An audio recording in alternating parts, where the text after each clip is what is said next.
On court number one, oh my God, Battle of the Heavyweights. It's the Golden Tanks. And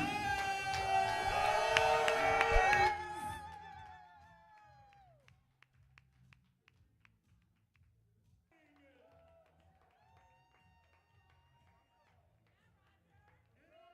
on court number two, Shuffleboard to Death.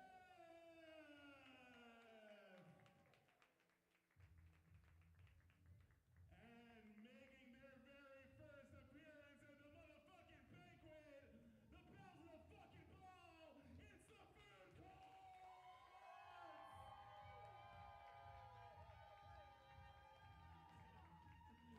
Oh my God, this is gonna be fun, everybody. All right, one round of warm-up, so let's get going. There's more pizza coming. We got free shots at the bar with every drink purchase, deep discount drink specials. We got DJ Doug's on the fucking decks. We're gonna have a dance party tonight. Holy shit. If you haven't heard DJ Doug's before, you're in for a fucking treat. It's Jericho-themed banquet. Take off your shirt and get fucking weird on a Monday night here at Royal Palms. Let's go, everybody. Please begin those matches now. One round of warm-ups and let's get it going.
We're here at the Royal Palm Shuffleboard Club in Brooklyn, New York, at the semifinals for the Fall 2024 banquet.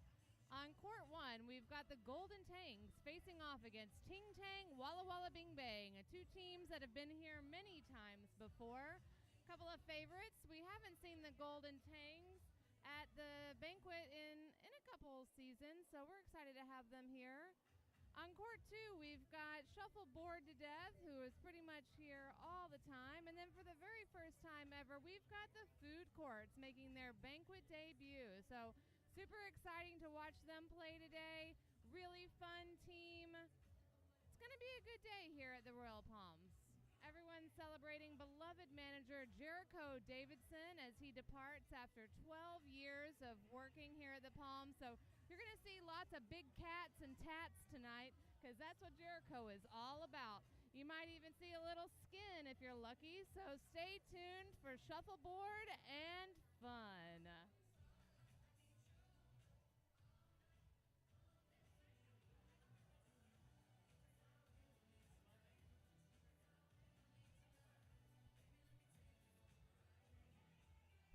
Just to give you a little insight about some of our players here, shooting on court one right now is going to be Missy Keiko. She is the number one ranked female shuffleboard player in the world and is really quite outstanding. You're going to see some good clears from her. She's a strong, consistent scorer.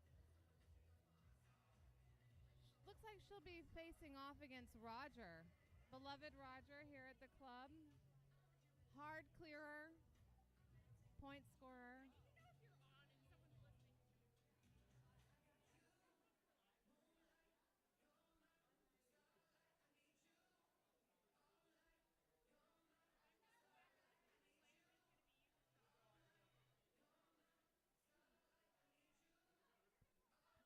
actually now with the manager of the Royal Palm Shuffleboard Club, Nick Shields.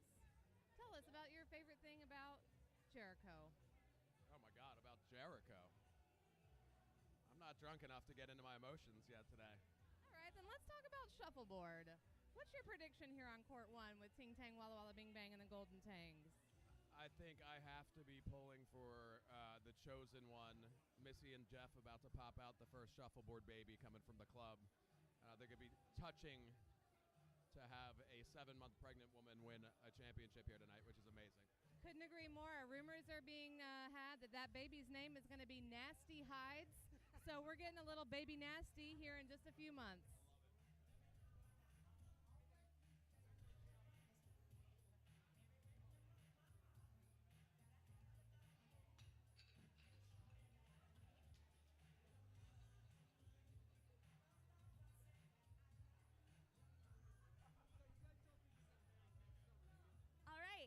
Everyone. I'm Katie Woodward, and I'm here with Abby Manville, and we're coming to you live from Banquet.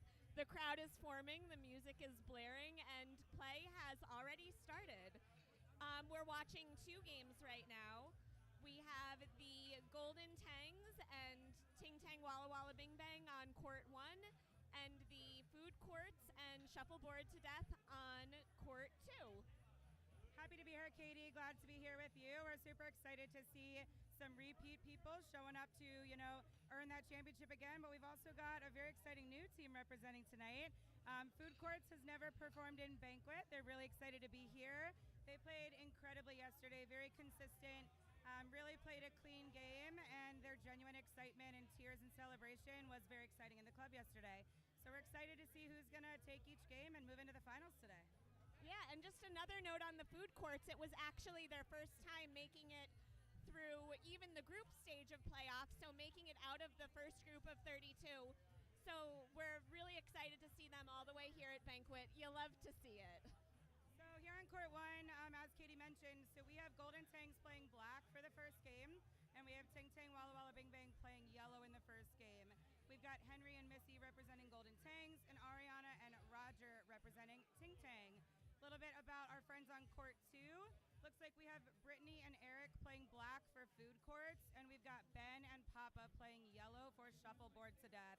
So if you hear us referencing them by name, that's who we're chatting about. And I believe on court 1, we actually had a pretty exciting start with the Golden Tangs, I think, got kitchened on their... I didn't see if they got kitchened or if that was a self-kitchen, but they're down 10 to start with, which is a pretty big start. Yeah, that is a big start. The good thing here is we've got a lot of game here, and so Katie and I, as players who've been in the league for a little bit, we know to not let that get us down. Really keep level-headed, keep calm, cool, and collected, because we got a lot of frames here. Golden Tangs, they know that well. They've been in this place a lot. They've been in a lot of high-pressure games, and so I'm confident they're going to keep it very level-headed and really think about how they can just go up from here. But I do also think that Ting Tang might take this opportunity to kind of go up a little bit here. So it'll be interesting to see what happens. Yeah, I also think that it's interesting that we have 2 teams here that have very similar play styles, because both of them are seasoned, experienced teams that have kind of a team captain who does a lot of coaching. So I think we're going to see a lot of Jeff throwing out information to his teammates on the Golden Tangs, and Paul having some chats like he is right now with Roger for Ting Tang. Yeah, and if you're not from our league or you're watching from elsewhere and just kind of checking out what we do here, coaching amongst your team, this is a team sport, this is a team league here, so you'll see a lot of that. We like to, remember to kind of keep it moving, keep the game going, but it is a team sport, and as Jeff Zev always says, he loves a team sport and he loves a coaching moment, and there's different levels of skill across the team, and also different people are going to have different perspectives on shots. So you'll see that kind of camaraderie in our team league here, which is really great.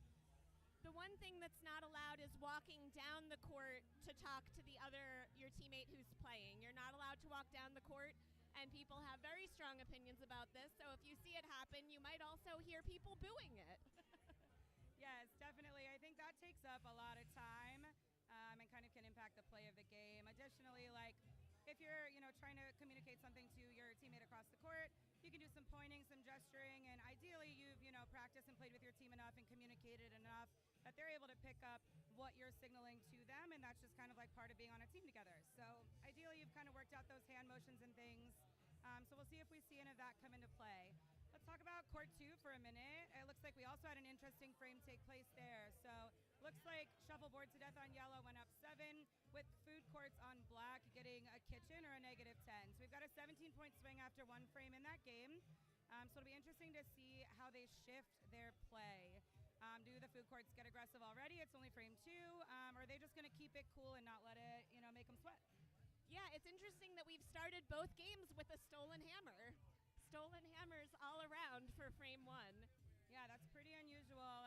As we finished up frame 2 on court 1, we'll see that Roger hit that 7. So we've got the same exact difference happening in both games right now. Just as a reminder, with Ting Tang up on court 1 and shuffleboard to death up on court 2.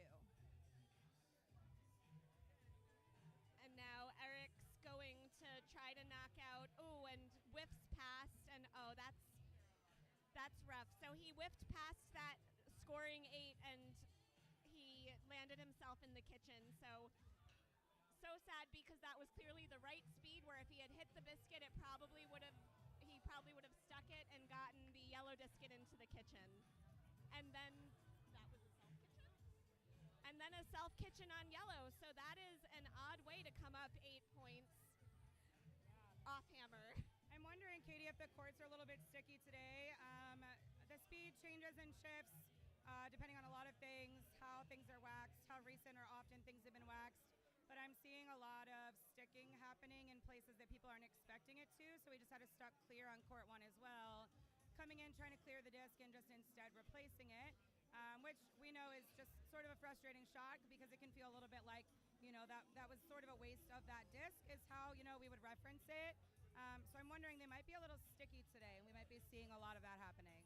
Also, if they're freshly waxed, that can also really affect things. So we might find that they're going to either speed up or slow down as gameplay happens. Yeah, that's something we think about a lot in the whole day of playoffs yesterday, is by the time you were hitting your 3rd or 4th game, the discs had really warmed up on the courts, and you got to be mindful of how much they're going to shift and change throughout the day. Shout out to the Nysa biscuits. We've got some New York Shuffleboard biscuits out here. They are some fresh, nice new biscuits. We've only used them maybe 3 or 4 times, so they're in really great shape, which is great for really good, solid gameplay, and not feeling like a chipped disc or a disc that's really worn down could affect your play. Old discs also tend to have chips on the bottom that can really screw things up for you. And these also have the added bonus of they are marked, each set is marked 1, 2, 3, 4, and they're a different color for each court. So you're never going to get your discs mixed up with the other court next to you, and you're going to know which disc is which if you want to shoot them in a particular order, which is really, really nice, and not something that we have with our normal discs that we use during normal league play. Yeah, when the normal discs we're typically using here are the discs that the public uses here at the venue as well. So they've just seen a lot more play and a lot more, walk-ins, and so they're just not quite in the same shape. So we're definitely grateful to have these and have just a better setup for these more important games. And we just saw in court 1, Roger almost sent that disc right to the kitchen. He got lucky and it landed on the line, but that's another unexpected disc. I don't think that was what he wanted. It's always interesting to watch how people are adjusting for this speed. One of the things I think is really challenging about the game is going from a clear speed to hammer speed to a kitchen speed, and if you're spending your whole frame with these really hard and fast clears and then it's time to make your hammer, I think that's why we often overshoot them. Or on the flip side, you kind of overcompensate and way undershoot it because you've been throwing so hard. And so it's just kind of interesting to see how he adjusts here with his speed and what he does with his last shot while he's off hammer. Katie, what do you do with your last shot off hammer typically? It depends if we're up or down points. His team is currently up by a decent amount, so I'm wondering if he's going to do what he did with his last shot, which is blocking up that disc that's hanging out, begging to be kitchened, because he doesn't want Missy to split that into 2 discs, and we all know Missy can. That's a great point, and I think while we're talking about that, a lot of times you'll see a player like Missy walk down and look at that disc and see if there's enough space actually get the 7 and bump it into the kitchen. So that is allowed. We mentioned not walking down and like having a conversation with your teammate, but it's always good to go down, and we want to like encourage new players to go down and see what the situation is, so that you really make sure you're making your best choice based on the information that you have. Here goes Missy with her hammer. Looks like it was a little bit speedy, but she nailed it. My guess would be she's probably aiming more for the 8, but I think we're having some speed things happening here, so she nailed that right in the 7. I do feel like there should be an entire separate game for style points, and I do feel like you should get extra style points when you land your disc perfectly on the number like that. It's so satisfying. You love to see it. It sure is. A lot of places we play, they don't have the numbers, and I always find it interesting when we play places where the courts are blank, and because a lot of us use it as our reference point, right? When you're taking your hide shot, you're aiming for the 7, you're aiming just to the left of the 7, and so if you're playing in places where they don't have the numbers, you're kind of like picturing those numbers on the court, still using them, but they're not actually there. So kind of something that's a little bit different about our club sometimes. Yeah, so now Golden Tangs with that hammer is now, I think, only down 9 points or 10 points. Hard to tell. And then I think the food courts is currently down 33 points. It's 13 to -20 over on court 2. And they just finished a frame though, and I didn't see how that shook out. So at this point, yeah, same score. So halfway through both games right now. 13 to -20 over on court 2. Shuffleboard to death is up, and then I think it's 7 to -2 over here on court 1. Yeah, I was just going to kind of reference the same thing, just thinking about being halfway through the game, thinking about if strategies are shifting. We've got, kind of a solid lead happening on court 2, which is okay, but you will see that now I would imagine food courts on black are going to start turning it up with only 4 frames left. On court 1, I think Golden Tangs are coming up here, so you won't probably see too much aggressive play happening there just yet. Just to share a little bit about the format of what we're doing here. So you can have up to 10 people on your team, but tonight you're going to have 4 people represent your team, and that's how it is every league night. And so right now, your first 2 players are playing an 8-frame game on whatever color was either assigned to you or determined from a coin flip. In some places like Chicago, they do a lot of rock, paper, scissors. And then after this game, they're going to switch colors, and your other 2 teammates are going to come out and play. And so ultimately, it's sort of referenced as a best 2 out of 3 format. But if need be, the third game is not actually a full 8-frame game. It's just 4 frames. And so we might see it get to that, which people love. We love extra shuffleboard and extra frames. But that's a little context about where we're headed. So if a team loses this game, it is certainly not over. It's not even close to over. They still have another 8 frames at least with some different players. Yes, and you might hear even in the background the people cheering for whichever team did not win game 1 on their court, because everyone loves to see overtime. We all are rooting for overtime, more shuffleboard, and it's exciting when everything comes down to 4 frames. People tend to also, I think, perform a little bit differently in overtime. It can be really exciting and really invigorating, and people kind of show up and make some really amazing shots. It can also, of course, be a lot of pressure. So it's always interesting to see who's able to remain level-headed and also, make the shot that needs to happen in that high-pressure situation when you have such less time to play. For sure. Also worth noting, since we had already mentioned that the discs can change speed over the course of a game, if you've played in game 1 and now you're coming back for your frame of overtime, those discs can be a completely different speed than you dealt with them the first time around. So it's always interesting to see how that can affect things.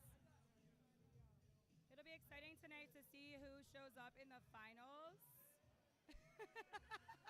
We've got a big celebration from Brittany on food courts. She is just the cutest out there, having a great time. She was dancing around the courts, just having the best time yesterday. She's really excited, but nervous to be here tonight, but it's great to see some new players represented. Their team is quite a special one. They've got 2 teammates who just got married recently. They've been friends and all close for a really long time, and so this is a really exciting night for them. I'm glad we get to be a part of it. Me too, and I always love a celebratory high kick. Again, you love to see it. I wasn't expecting the high kick, but I didn't hate it, yeah. Didn't hate it. Yeah, so I can see that the food courts are still kind of playing a little bit safer, so I would have expected him to have gone right on the board with that. Oh, but Papa just put up a deep 7 there, and I don't know if he can see that underneath that block, but if he can possibly kitchen it, that would be a really big. Yeah, and honestly, Katie, that's kind of an interesting shot here to take. Talk a little strategy here. I think when you're up at the point that they are right now, a lot of people are going to play more conservatively and not risk leaving something out on the board for that reason. Eric on the food courts definitely aimed for the disc. He clipped the blocker, unfortunately. That's okay. But the fact that Eric Papa, playing for shuffleboard to death, left it out there could be a little bit scary on the swing there. It's a pretty straightforward way to get 17 points, which would make a huge difference in this game. So kind of an interesting shot at that point in the game, I would say. You might not see a lot of players doing that. That was a very unfortunate roll for my friend Eric on the food courts. He came in towards that disc, and unfortunately that roll right sent him right into the 10 off. So that's a self-kitchen there. You heard the crowd react a little bit, but let's not forget there's a whole other game. There's a whole other game, and it was still the right shot to take. You know, it didn't pan out, but he still definitely took the right shot there. Yeah, and that's what's most important, I think, most of the time when a lot of us are reflecting about the game, is the first question is really just determining if you took all the right shots. Do you feel really good about all the shots you took? Execution is going to vary all the time. That's always going to happen, but making sure you take the right shot. You may or may not have just heard me yell, "Oh no," because that is my natural reaction whenever I see someone about to potentially self-kitchen, but luckily that one went all straight through the back, so he only has one in the kitchen, and now Eric Papa just put up another 8 for shuffleboard to death, so he's coming up 18 points on his hammer, which is a pretty big swing in a game that already has a large point differential. Definitely, and so at this point it's looking like about a 44-point difference, if I'm seeing that correctly. And so right now, you know, food courts are going to keep pushing, they're going to keep trying. We've seen much crazier swings happen in 2 frames, but I think also it's so important for them to just be thinking about, what can I do right now to help us like set up for the next game? Hopefully, you know, their teammates are watching the drift, they're watching the discs, they're thinking about what's happening, what's going wrong, because at this point, the 2 people who are playing cannot play in the next game. So they can't exactly practice their shots for the next round, but I think their teammates could be really strategically watching. For sure, that's a really good point. And going into these last 2 frames, it's also good to note that each team has the same number of hammers. There's 1 hammer left for each team.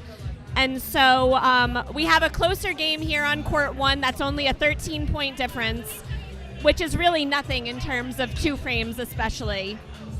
So Ariana's just going to try to keep this really clear and preserve their lead and score her hammer to give them even like a little bit more of a lead going into the final frame when they're going to be off hammer. Yeah, and so, you know, like Katie said, 13 points is definitely doable in 2 frames.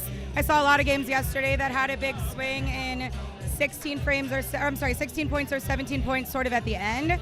And so this game is definitely not over. It'll be interesting to see what Golden Tangs is thinking about their shots in this moment. And so right now we can see there's a black disc on the court that's riding between the 8 and the 10 line. From our angle, we can't tell exactly how much of it's over the line, but this is the kind of disc you want to be wary of leaving there, because Henry could slide his disc in there and turn it into 18 points, which is the shot that he is likely thinking about next, which is why Ariana's teammate coached her, and I'm sure she also already knew, that she needed to get rid of that and take that opportunity away. Ariana was, I imagine, hoping that her disc would also end up off the court, because now Henry has a different opportunity. Now Henry can do like the up and back and hit the 10 and potentially kitchen it, which would give them a 20-point advantage here, which would be really exciting to see. Super exciting to see, and also I think that Ariana did try to hit it on the appropriate side so that if it rolled over, it would at least be behind that block that she had put up, and it just didn't make it. So now let's see if he can. Oh, well, I think he really did mean to kitchen that there, but he hit it a little bit too far on our left, so he just cleared the disc, but it at least keeps her from being able to get a 2-score hammer, because she could have split that into a 10 and an 8. Yeah, and so the opportunity was there, which is just something to remember, you know, when you're ever playing and you're down a little bit here, knowing that he still had that chance. It's unfortunate it didn't go how he hoped, but just kind of keeping that in mind when you get down a little bit and not letting it like run your game, you know, into the ground by starting to maybe, you know, get frustrated or feel like it's really out of reach. It was still in reach here, and it still is. Anything can happen, but Ariana nailed her hammer to kind of you know, give them an additional 8 points here, which I think makes it 21, which is a very big feat for Missy to recover from here, even though she has hammer. But Missy's a pretty incredible player, and we've seen people do it. So We have, and certainly Missy is capable. Roger's just going to really need to be on his clears. He's going to need to have really clean clears and not give her any opportunities because she'll take them. And it's really important to be able to convert opportunities like that, and we know that Missy can. And she threw that right down the center, and center discs I feel like are often harder to clear. There it is. Additionally, some people here like to call that the Brooklyn shot. We like to send it down the center there, and if Roger sticks it, which he unfortunately did, she now has a kitchen opportunity, but if he also missed it, she's got a split opportunity. So she's trying to set herself up to get multiple discs in a shot here. That's going to be their best chance. Additionally, here we go. Let's see it with the speed here. Very close on the speed. Both discs are close. Unfortunately, the yellow disc stayed in the 7, which is a tough outcome there, but she's got to do it. That was the right shot. You got to do it. I actually disagree. I like that disc is still in play, because when you're down 3 scores, if that disc had gone out the back, it would no longer be a possibility. That is still a kitchenable disc. Definitely, especially depending on what the drift is doing here and depending on what he does here. I think it can be stressful to see when you're down 21 that now you're down 28, but it definitely leaves an opportunity open depending on what move they take here. So you can see Roger and Paul on the court really discussing what is the best move here, thinking through the options. And so let's see what shot Roger takes here. What do you think he's considering here, Katie? I'm wondering if they're just considering a clean block to just block it up and keep things. Jeff is shrugging at us from the court, from courtside. I'm wondering if he's just going to block up. Looks like that's the shot he went for, thinking exactly how Katie was thinking, that Missy could come from the 4 spot, which is your widest angle shot, and get in there and kitchen it, and potentially from that angle she could have got the 7 and the kitchen. So he's taking that opportunity away. She's got a couple options here. She could go for the split for 16, or she's bumping her disc back into the 7 disc to try to get hers in the 7 and the kitchen. Yeah, I think that she's definitely going for both those. Oh. Unfortunately, there was just a lot of speed there, I think, which also makes sense because she was short on the last shot, and so often we're going to, you know, overcompensate in that way. And so you see Roger throw his disc off. He knows that even if she hits the 7 kitchen, that's not enough to win the game, and so he's not going to put anything else out there and let her play with it, for lack of better words. And so she's still going to go for the shot here. She's going to close out the game good. Nice. And so she gets it on the board just kind of for the fun of the end there. And so we have a Game 1 win going to Ting Ting. Yeah. Also, I think never underestimate the overtime practice shot.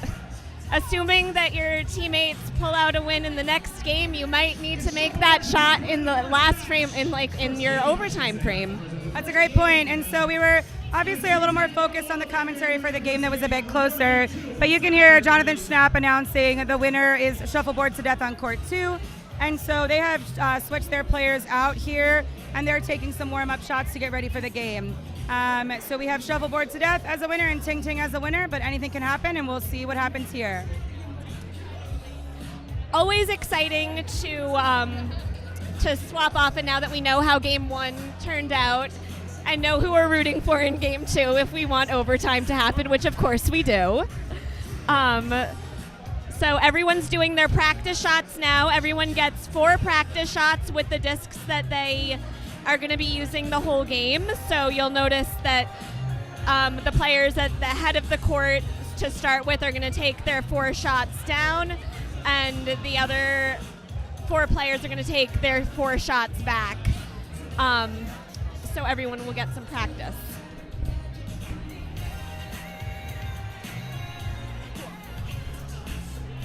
We're going to just take a minute as they transition over and take their warm-up shots, and we'll be back to provide some commentary on the next game.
I would just like to come online here quickly to say there was a bit of an error in some reporting earlier when it was claimed that Jeff and Missy's baby would be the first shuffleboard baby from the Brooklyn Royal Palm Shuffleboard Club. We're here on record to say that Max and Angelina have just welcomed a cute little shuffleboard baby girl into the world, the newest shuffleboard. So, sorry, Nick, you were wrong. But we're having fun here. Jeff is looking like Jericho. And we're about to get into games number 2. And actually, game number 2 has already started on court 2 with Shuffleboard to Death scoring their first hammer. And now we have Mandy of the Food Courts against Nelson of Shuffleboard to Death playing from the foot. And Mandy is actually the only member of the Food Courts that's played at Banquet before. She also plays for Body Yaddy Yaddy. And so this is at least her second, if not third, Banquet that she's played at. So she's the most seasoned, I think, of her teammates on the Food Courts. And she was playing great yesterday, so hopefully she'll bring that energy today too. And Nelson has a scoring 8 on the board. And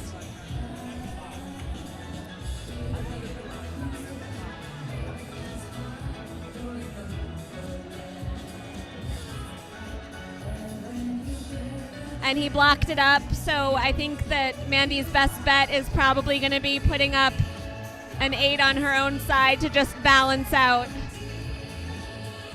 And that's what she's trying to do. And she gets there. She gets it.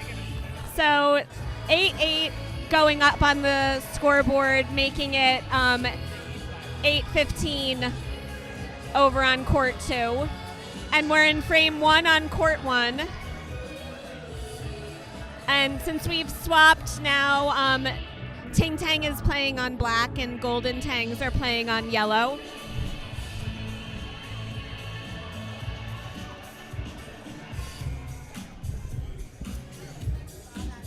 And I think that's a scoring 8. I didn't see if that was called in.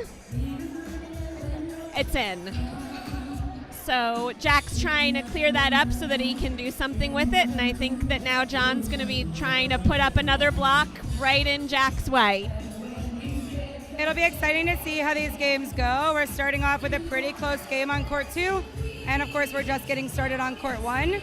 But it'll be interesting to see how this starts out. Have you introduced any of the players and teams and colors just yet, Katie? Only Mandy and Nelson. So do you want to tell us everybody else? Sure. So on court 1, so Ting Tang has switched over to black on court 1. We have Jack playing at the head of the court, and we have Paul playing at the foot of the court. Quite the matchup here down here at the foot. On yellow, we have Golden Tangs. We have John playing at the head of the court, and Jeff Zev playing at the foot of the court.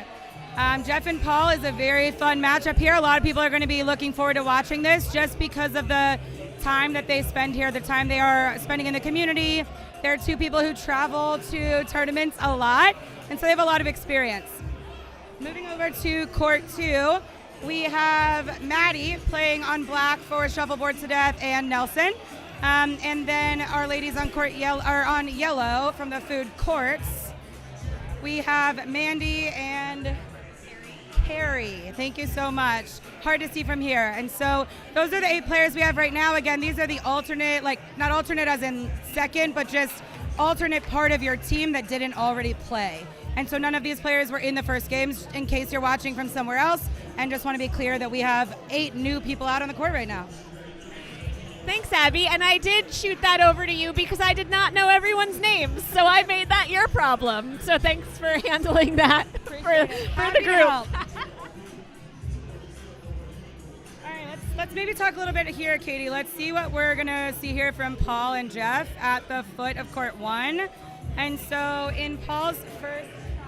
Paul put up a clean 8 to start with, which is a fun, bold move to have from Paul. So coming out of the gate a little bit aggressive, which is fun for all of us to watch. Yeah, and I think what you might be wondering is, was he aiming for a St. Pete block? Did he overshoot it? Are we still adjusting to the speed? It happens to all of us. Or is he thinking, board play, let's go, just like throw it out there and see what happens?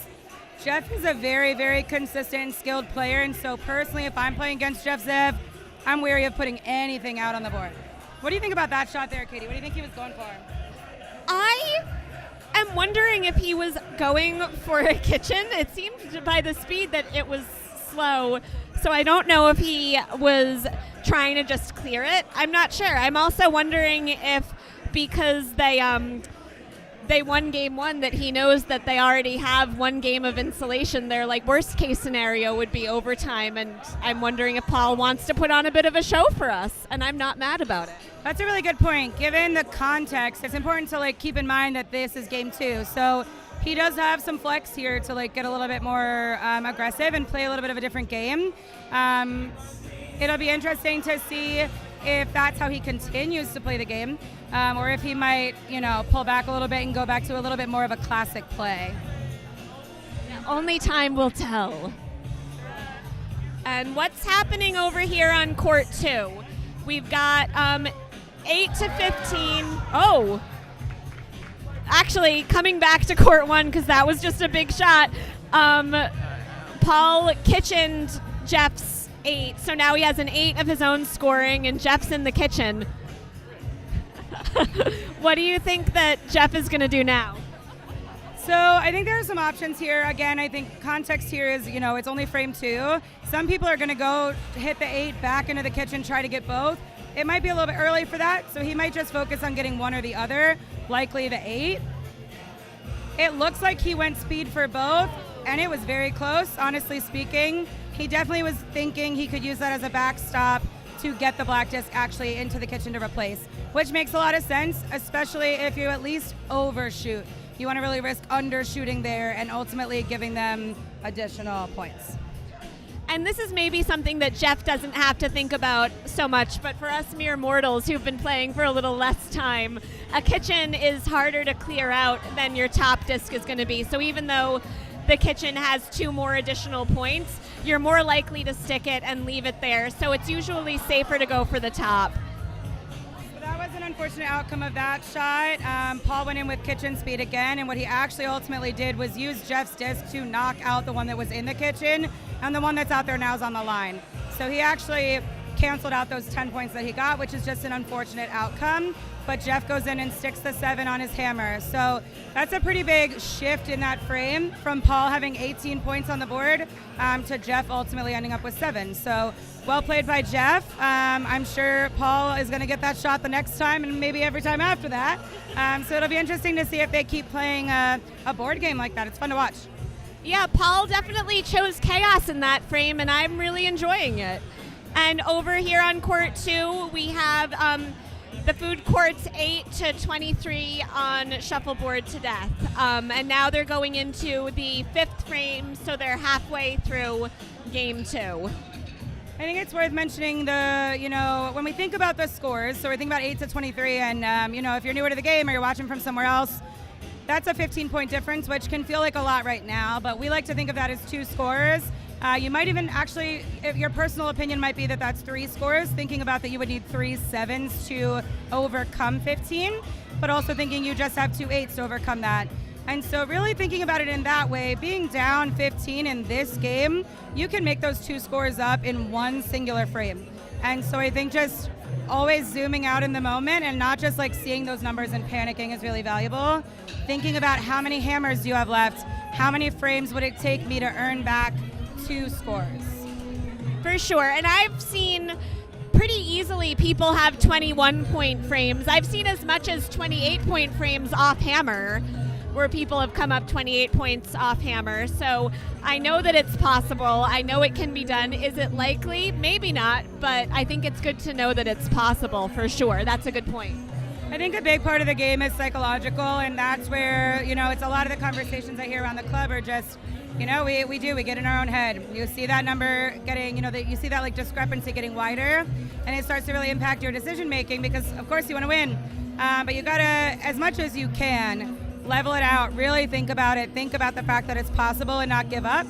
And I know that's what the food courts are going to do because they're really excited to be here. And this is just such a big win for their team to be here doing this all together. So I know they're going to bring that energy into it. And I'm excited to see how Mandy does because I know that Mandy can pull out some really good shots. So let's see what she does going into this next frame. As her teammate, I can definitely attest that she can absolutely crush this, and I can't wait to see it. I'm very happy to see her here. Happy for their team and everyone else, of course. But we all know how exciting it is to see someone new in a really big, exciting game. It's a good feeling for it to be your first time doing it and just, feeling like you kind of made it. You made that spot. Absolutely. And so right now, Nelson has a St. Pete block up, so we're going to see if Mandy clears it and tries to just play for her hammer, or if she goes on the board to try to make some magic happen. Yeah, it's, let's see here. That was a great clear. I can also say that Mandy's clear game is something she's really, really strong in. I think she's confident in it, and clears can be really hard. I think, especially given the pressure and just everything about a really exciting game, it can be really easy to miss aim or misread the drift and leave your disc in a place that you don't want it there when you were really trying to get both discs off. But her clear game has been really solid. And Nelson is a really consistent player, so if you stick a disc, he probably is going to be able to hide behind it with an annoying amount of ease. And we mean that in the best way possible. But it isn't easy, but he sure does make it look easy. A lot of people do, and Katie and I know, I'd love to make it look that easy. Interesting. So what Nelson just threw up would be considered a Tampa. He's sort of using that block on his own side, thinking about blocking up as much of the court as he can on our last shot, because realistically you can't block the whole court with one disc. And so he's still going to try to just make her shot harder. But here she comes into the 8 and 7, and she sticks it. Nice shot, Mandy. And to get that 8 when you're thinking about those 15 points down, or, wherever we're, the math we're thinking about, the 8 is more important than the 7 in that moment. That 1 point does make a strong difference. Yeah.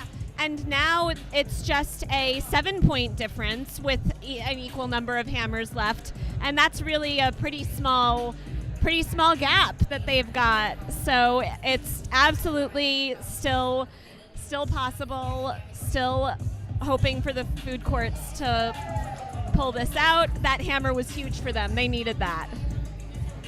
It's a great shot from Paul here on court 1. So Paul's got a 7 out there already, and he just lands the perfect 10 right in front of it, which serves a couple purposes here. Of course, Jeff's got to chase this because 17 points is a lot, but also it actually blocks up the shot that's also behind it. And so it'll be interesting to see if Jeff tries to go for the hero shot here and get both. Let's see what move he makes here and what speed he throws with, and see what happens. And it's his last disc, so he doesn't have another opportunity. Oh, he almost got both, and it looks like, yep, that 10 is good. So there are 2 scoring discs right now, and Paul is going to be aiming to get rid of that 10 without knocking his own out in the process.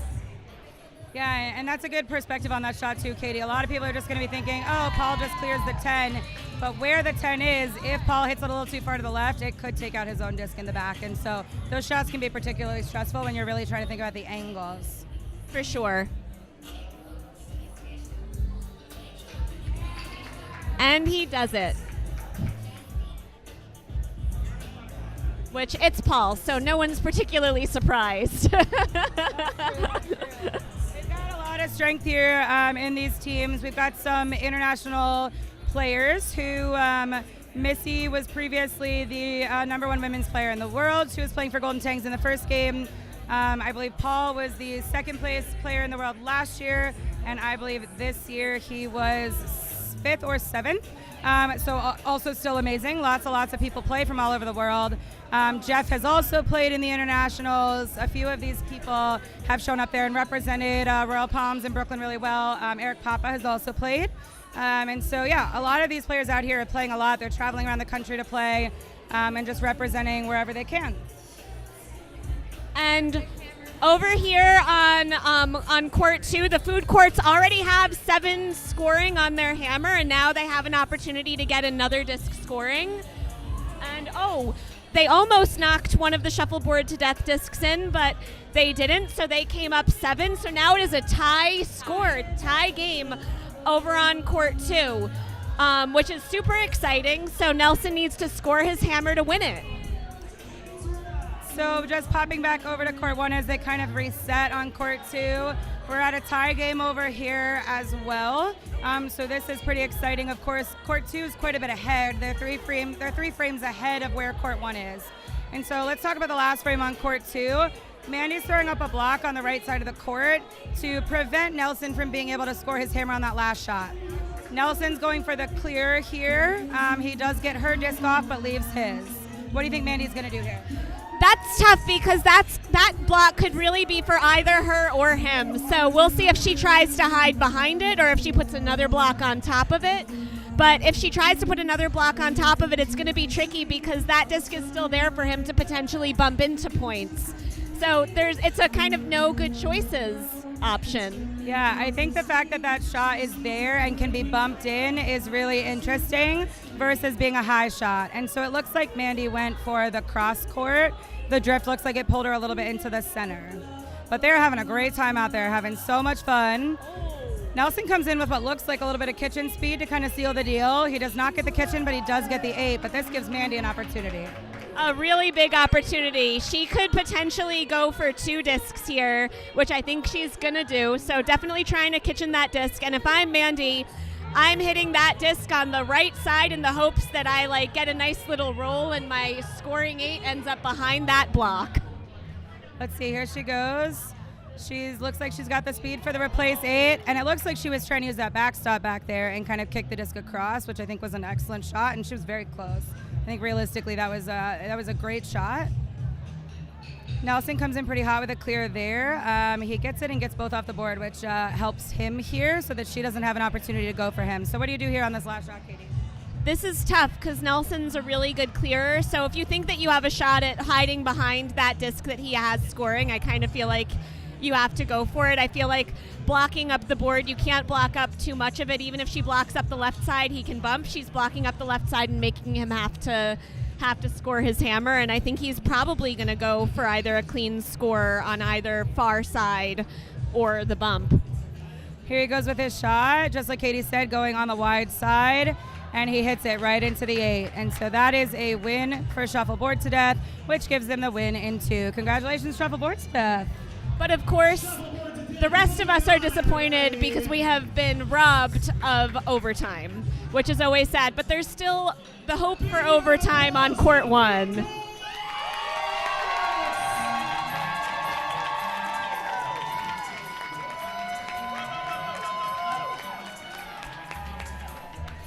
I don't know if the mic picked up that applause, but there was just a very large cheer for the food courts. We're so proud of them for making it this far. They played great tonight. Shuffleboard to Death is such a tough team, and they came so close. Very exciting to hear the community rally around them. Everyone's happy, of course, for Shuffleboard to Death, but truly a special moment for the food courts, and everybody's really showing up and cheering for them and making sure that they, enjoy this moment because it's very special. A lot of love at Banquet, which we like to see. Always. But the game is still happening on court 1 because they're a few frames behind. So it's 14 Golden Tangs. Now it's 21 Golden Tangs to... It is 21-24. 21-24.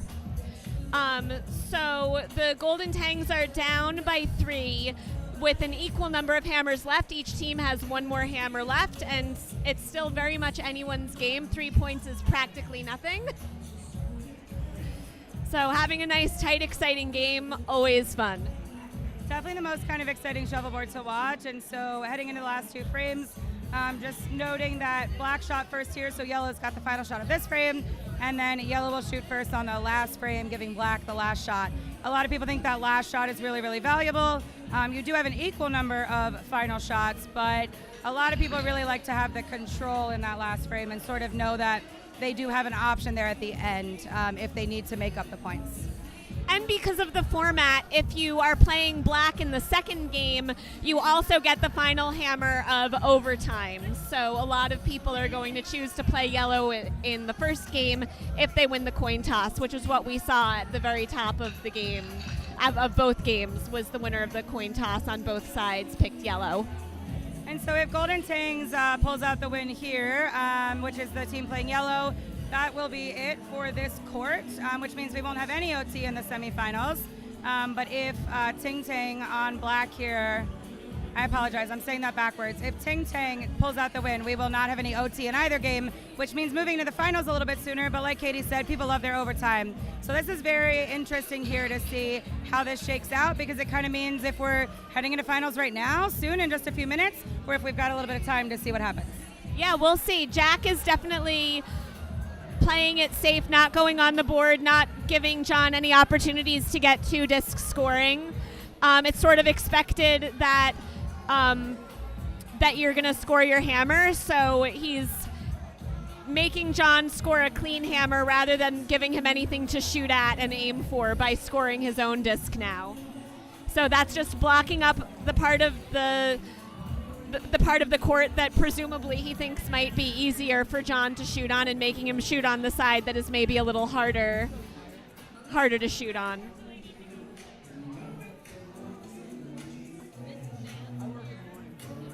So big hammer here.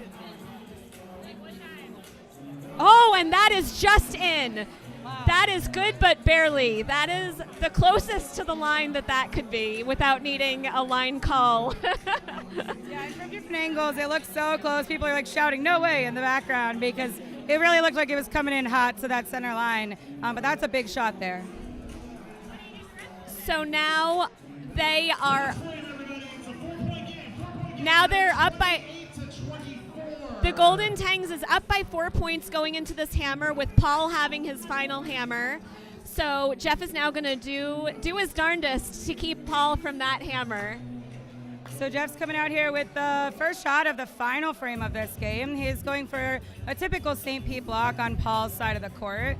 And so we know here that Paul is thinking, or typically what a player is thinking is, I just need to be able to keep the board clear till my hammer and score.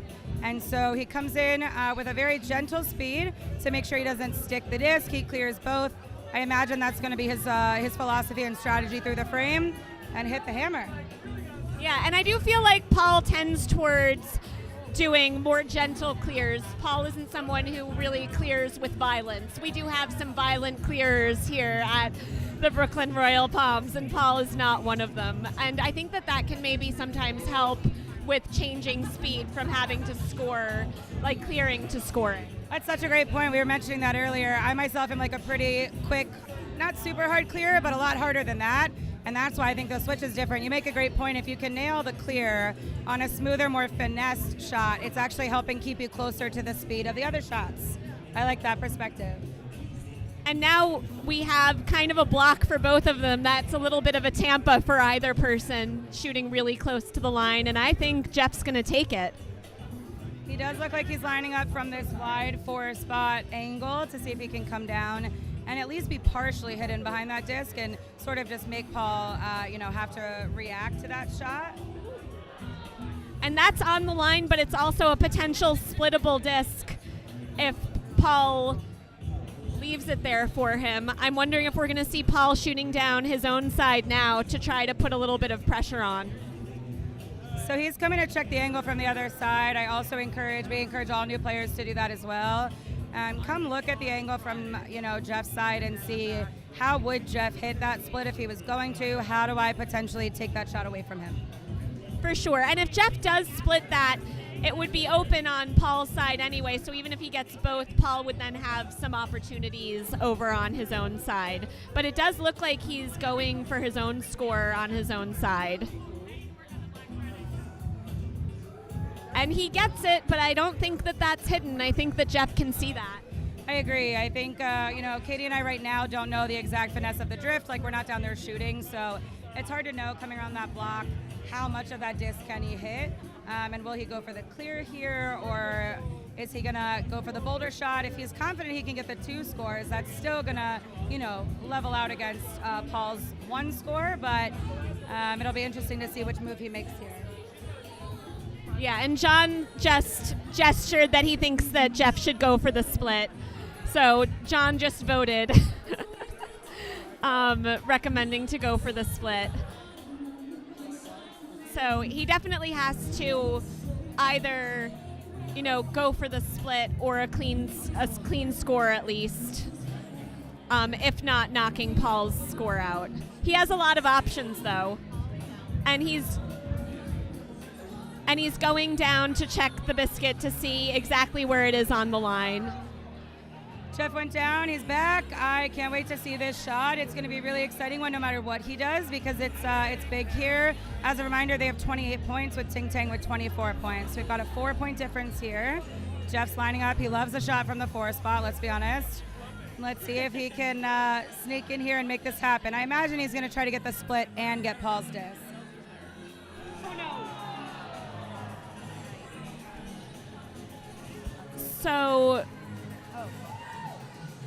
So Paul is shooting off because he already had an 8 scoring. So Ting Tang wins on court 1. We're doing speed shuffle right now for 3rd place, everybody. Speed shuffle for 3rd place. Right down on here on course 1 and 2.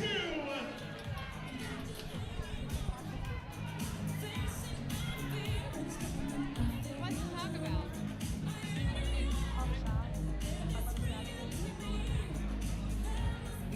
So we've been completely deprived of overtime so far, so we're still holding out hope that the finals might have some fun overtime for us. In the meantime, before we start finals, we're going to have a speed shuffle to determine our third and fourth spots.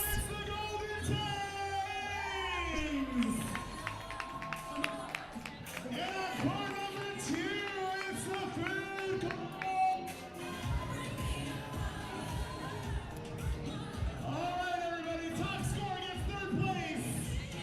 How much Jeff looks like Here we go, everybody. 1, 2, 3. So the top scorer here is going to get 3rd place, and we've got Golden Tangs on court 1, Food Courts on court 2, and they each start with a nice self kitchen. And here, kitchens are +10 rather than -10. So we're trying to get the most, each player is trying to get the most number of points that they can get with those 8 discs that they've got. 17, 18. So the Food Courts are up by 1 point right now, 3 shoots. with 5 discs left to go. Jeff's going for a, oh! Jeff just split a disc and is now up to 37 to the Food Court's 18 points. 3 shoots.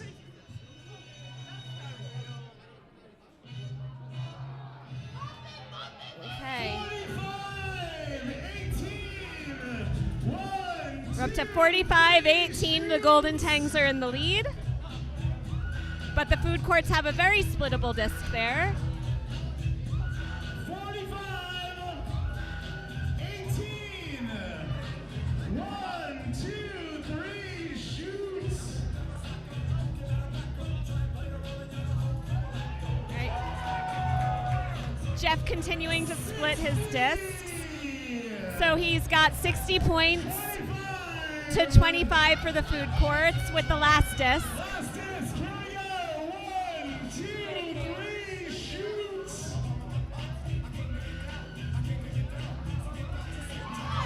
Oh! 60, 40. So that came down to 60-40. Golden Tangs in the lead. So that means the Golden Tangs have come in 3rd overall, with the Food Courts coming in 4th. So we're going to be taking a break now before the finals, and we'll be back with you soon.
Hey everyone, welcome back. We are finishing up warm-ups here on court 3. Abby and Katie here to talk to you about the finals match of the league championship here. And so they just finished up their warm-up shots, and so we're going to give you a little update of who's who in case you're looking for some names and teams. And so on court 3 here on black, we have Ting Tang Walla Walla Bing Bang, Ariana playing at the head, and Roger playing at the foot. And then on yellow, we have Shuffleboard to Death with Ben playing at the head and Eric Papa, mostly known as Papa, playing at the foot. We're going to be back here talking to you about the game, telling you a little bit about what's going on, and it's a pretty exciting moment in the club here right now. Yeah, and we're jumping right into frame 1 with Ben putting up a pretty standard St. Pete block, and now Ariana has stuck her attempted clear, which gives Ben a great opportunity to try to hide behind it. So we're going to watch Ben very carefully line it up, as is his way. I was going to say similarly, Ben's form is something I love to watch. So Ben and Papa played in the finals of our Brooklyn National, and I was grateful to do the commentary alongside Paul. We commentated a lot on Ben's form. It is very unique. A lot of players will get low like that for like a really big shot. Ben gets low like that on every shot. Every time. Yeah. And so he did a great job of getting that disc into the 8. From our angle, we're a little bit off to the side here, but it definitely seems available. I think it was partially covered, which is why Ariana clipped the blocker, unfortunately, but I do think it was accessible with the right angle and the right drift. Yeah, I do think so. All of our courts have slightly different drift, and the way I like to describe court 3's drift is that it's a little bit haunted. The center line is not as predictable as you'd like it to be. You can throw 2 discs down in seemingly the same way and have 2 separate things happen. So I will say that sometimes can add an air of chaos to an otherwise normal game on court 3, which might be fun to watch. But Ariana just got that out of the way, but there's still a block there, so Ben might be able to hide another. So what Katie said about this court is very true. I've always thought it's actually really interesting that we play the finals on court 3. Yeah. I think it is one of our strangest, weirdest courts, which I guess makes the game really exciting and really fun. But definitely when you're the player, makes it feel really, really pressure-filled because it's really hard to know what this court is doing. Yeah, for sure. And he managed to get another one back there. It still feels like it's a little bit in towards the center, so she might be able to hit it. We'll see. I think it's, if anything, maybe a little bit more available than the last one was. So we'll see if she goes for it or if she goes for a clean score. I love that Ben took that shot again. I'm a big fan. Oh, babe. I'm a big fan of taking a shot to practice it. And so I talk to, not fresh players because I think that can be a little overwhelming, but when people are getting a little serious about the game, something I learned from one of the really great players here is just thinking about what shot you're going to need. And so Ben just took that shot, and using that to your advantage to then take the shot again, I think is really smart. Again, I think with the right drift, I think it was accessible to Ariana, but not easy. And they're still warming up to the court, of course. It's frame 1. So unfortunately, her disc went right past it. It happens to all of us all the time. We just got a great hide from Papa. You want to share a little bit about that? Yeah, and an even better clear of that hide by Roger, who just doubled the blocker into the scoring disc and managed to clear it. Now there's still a blocker up, so I think Papa's going to go try to hide another one down there again, and he does it. Similarly, I think that's the same thing, right? You just took that shot, you hit it, you have the line, you have the speed, use that. And so Roger is going to come in here thinking about getting that disc out. He hesitates a little bit. I think he wants to take another second to take a moment, recenter himself, and think about the best way to angle this. From our angle, it's hard to see if he can go around that blocker or if he's going to go through the blocker, meaning send the blocker back into the disc. I think he might have a shot around it. Yeah, that's what he's going for. And that was a beautiful clear from Roger. Especially because I think that side of the court drifts outwards towards the columns. So it's going to be drifting towards the outside of the court and making that shot harder for him to get.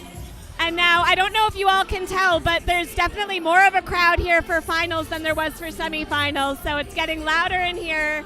The music is bumping. People are already dancing. Everyone's really excited to be here. A few seasons back, they started letting us put chairs down on the court, and so it's created a really fun environment here of sort of like stadium seating, getting people down on the courts. And so you'll see on court 1 there's quite a lot of people, less people on the other side because of the columns blocking the view. But people are really in it. It's getting loud in here. People are ready to celebrate tonight, and it's going to be great to crown a new champion in probably just about an hour. Yeah, and finishing up that frame over on the court, Roger had blocked up to keep Papa from being able to get that split. Papa had a clean open hammer on his right side and didn't quite get there. So I have a feeling maybe the speeds are different on the two sides of the court, which can happen sometimes. But Shuffleboard to Death still up 8 because Ben stole that first hammer. So yeah, not only are the speeds on the different sides of the court different, but the discs can be different. I think, and a lot of times people say black discs tend to be faster, but it can depend on a lot of variables with the wax and the things that they're doing, which also makes it challenging when you're switching colors. Luckily in these games, you are not switching colors, but in certain games we play, you do, so you have to be familiar with both sides of the court, both discs and all of those things. That is to say, each player is only playing with the one set of discs.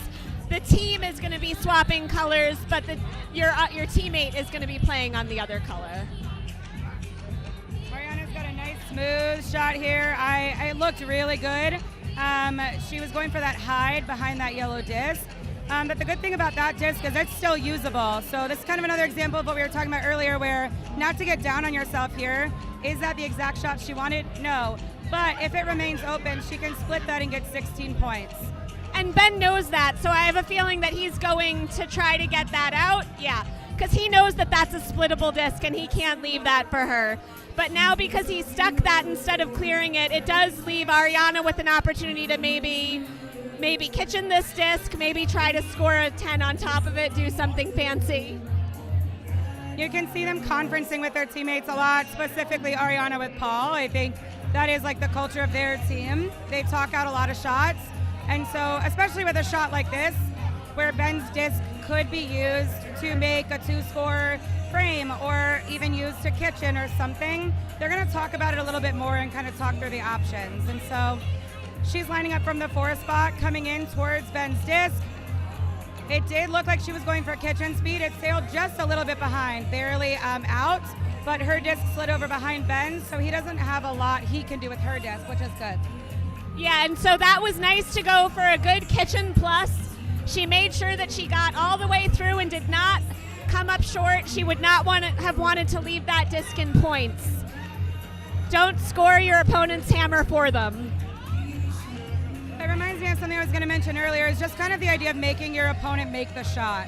A lot of things you're going to see a lot of these skilled players do.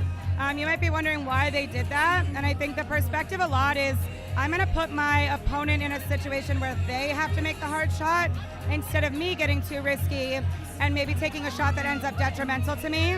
And so I think a lot of people play with that in mind, of just kind of put the pressure on. So it'll be interesting if that comes out here, depending on how close the game is.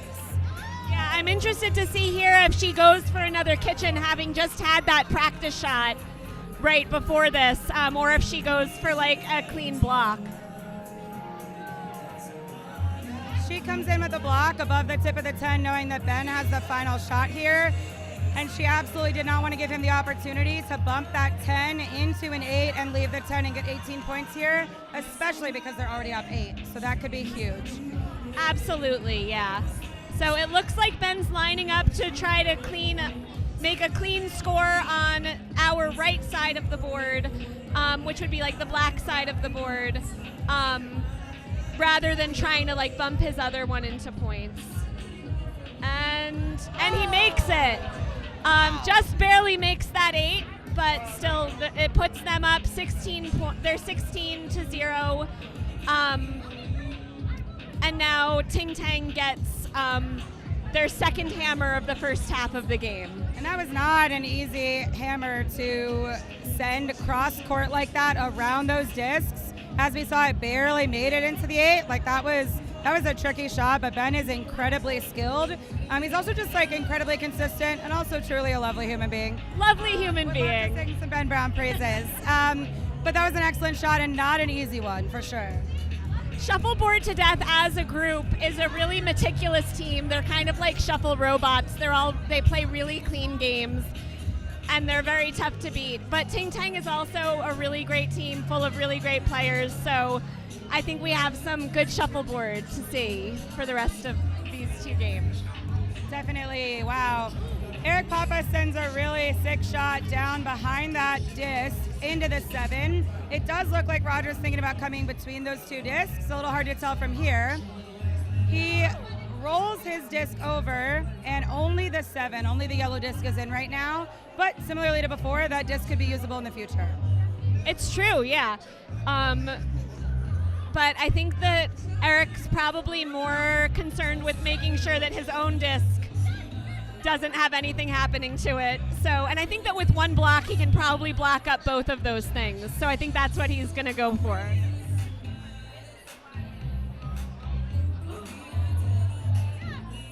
That's a tough shot there. You're going for the block. It's an important shot to take these shots away from his opponent. And it happens to us all the time. You kind of, the pressure hits, and you know that what you don't want to do is overshoot it. And so he undershot it. It didn't meet the lag line, so they take it off. And so now Roger's got some options here. He can come from the 4 spot down, try to get to Papa's 7, maybe kitchen it, maybe leave his. There's some options there. Or Paul suggested alternatively the split on the 8 and try to get at least 16 and then kind of go from there. And it's also possible that, that was a beautiful shot. Great kitchen by Roger. He stuck his own 7 and kitchened Eric Papa's. So now Eric has to figure out what he's going to do with that. That was truly an incredible shot by Roger. Shout out to him. Obviously that hurts when you're playing in Papa's position, because knowing that if that block had made it across the line and been left there, that shot wasn't doable. But Papa's an incredibly strong player. He has been here for years and years, and he's coming in for that kitchen clear. He nails it. Very solid. That is a tough shot as well. And so now it puts the pressure on Roger to try and get an additional score here. And we're seeing Paul point out what he thinks that Roger should do, pointing where he thinks that he should be aiming on the court.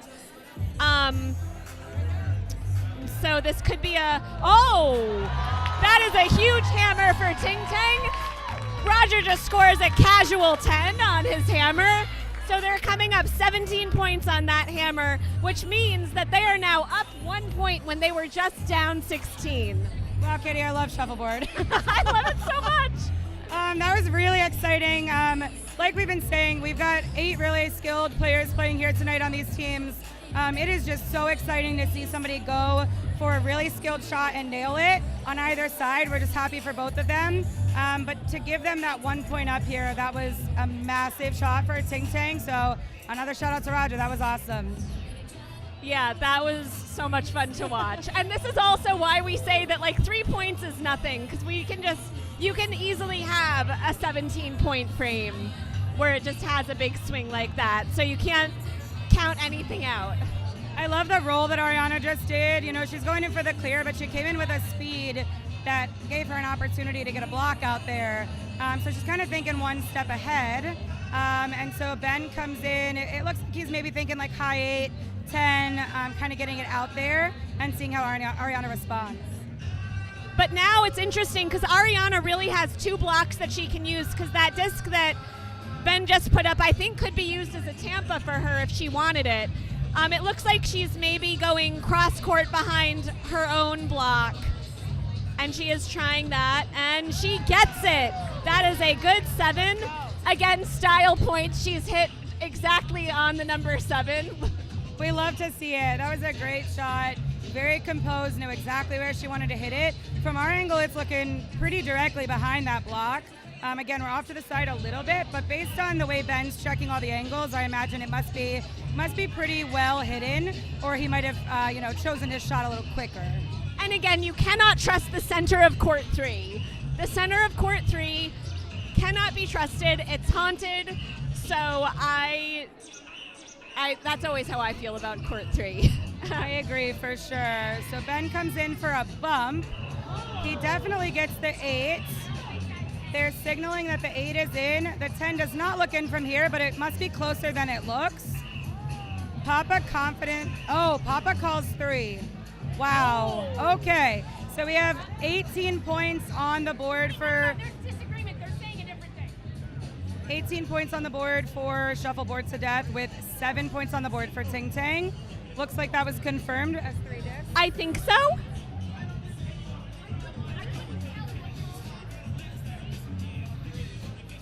All right. We're getting Okay, yes. Confirmation. 3 discs have been called in.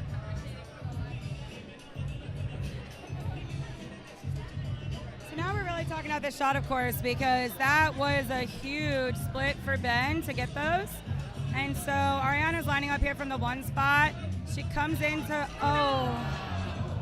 she came in for the 10, which, that was the risk of that shot, I think, is knowing that her disc was behind that to the right. Unfortunately, that was an unfortunate outcome, but she still has another disc, and right now Ben only has the 8 points in, so there's still time to recover and switch the lead here, but it'll be interesting to see what Ben does. What would you do if you're Ben? If you're Ben, what are you doing? Great question, babe. If I am Ben, I am probably protecting my score because Ariana has a clear line on the 8. Alternatively, he could shoot for a score on the other side, but if he misses it and then Ariana clears the 8, he ends up with nothing. So Ben took the same shot I would.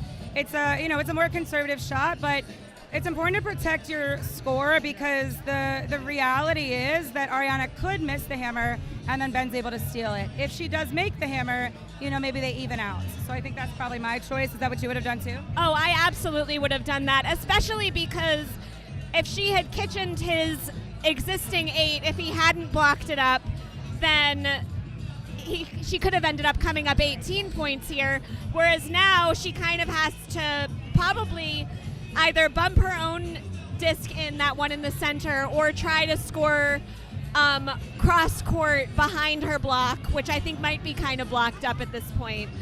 So it at least makes her have to try to score a hard hammer, and it would be a really, really tough shot for her to bump her disc into his disc to try to get rid of his. So, There she goes. So I was going to say, Katie, I think that was exactly what I was afraid of. I personally would have gone for the bump because, again, we're off to the side here, but my concern was going for that cross court and clipping your own is absolutely going to be a scenario where you get nothing out of it. I think if you go for the bump, if you're thinking about if this goes wrong, how can I still make out on top? If she goes for the bump and it goes into the 10, fantastic. If she overshoots it and it goes into the 8, great.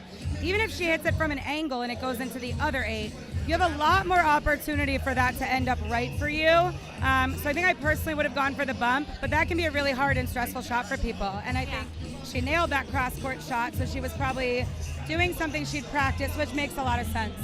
Yeah, I'm with you. I would have gone for the bump, even though, again, court 3, the center of court 3 can't be trusted. I still would have tried for the bump because there's just more wiggle room for you there. I think to your point, going across the center like that, when you have to overcome the struggle of the middle of the court, can really send your disc in a way that you weren't expecting.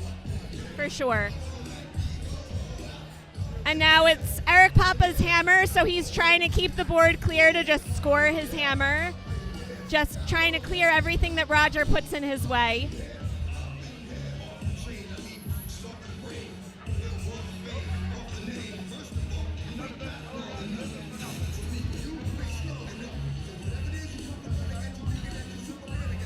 Oh, and that's interesting. He missed a clear, so now Roger has a great opportunity to put a hide back there. Roger's lining up from the 4 spot here, thinking about that hide, thinking about the drift. We're looking at a 7-point difference here. Is that right, Katie? Yes, 7 points. It's 24-17. Shuffleboard to Death is up. And so getting back there in that 8 or 7 could be really impactful. Right now we're seeing some clipped blockers happening. Again, it happens to all of us a lot. The drift pulls you a little bit further in the direction you didn't think it was going to do. And, that shot can be really frustrating, but Roger's disc is still in play, and so Papa goes for the cross-court hide. He gets it in the deep 7, but it's looking like he could have a line on this. What are you doing here, Katie, if this is you? I do not think that I trust court 3 enough to try to hit a 7 that's that deep. Because if you hit that 7 incorrectly, you can roll yourself into the kitchen. And what you don't want to do is you don't want to end up in the kitchen here. It looks like Roger's teammate is suggesting to actually go cross-court and hide on the other side, because probably for the same reason that you're thinking. And then if he at least matches the score, that puts them in a better situation.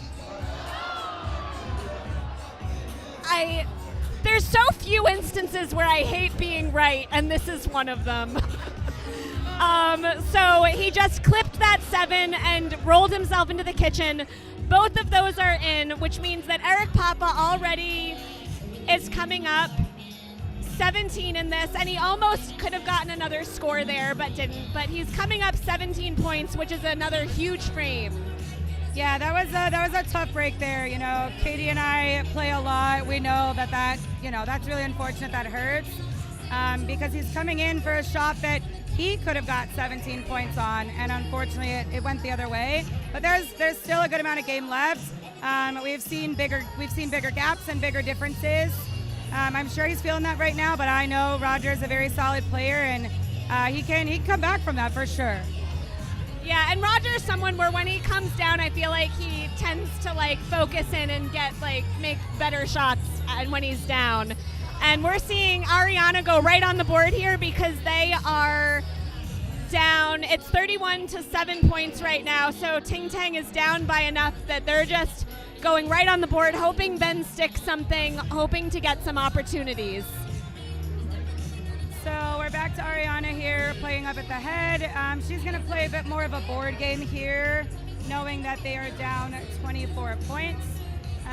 Ben's lining up, probably just going to play it as safe as possible, clear the disc as much as possible, get his off. His did stick there, but that's a tough position for a kitchen. I mean, she likely will try it, or she'll go deep 7 for a kitchen bait on her own, just given the score. Instead, she went for the Brooklyn. We talked about the Brooklyn earlier.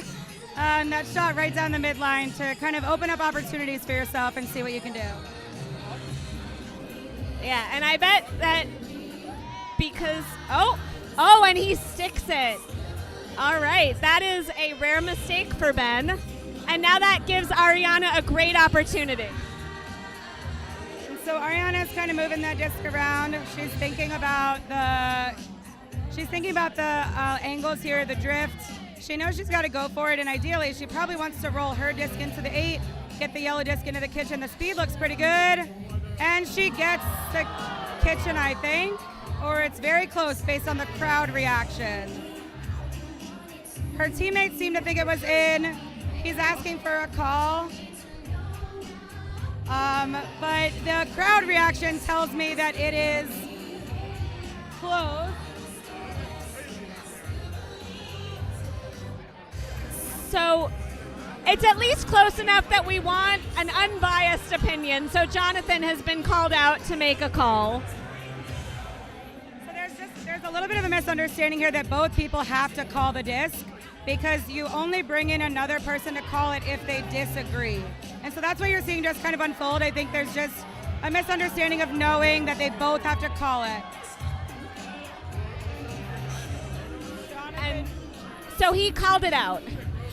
He called it out. That was so close. She almost got that.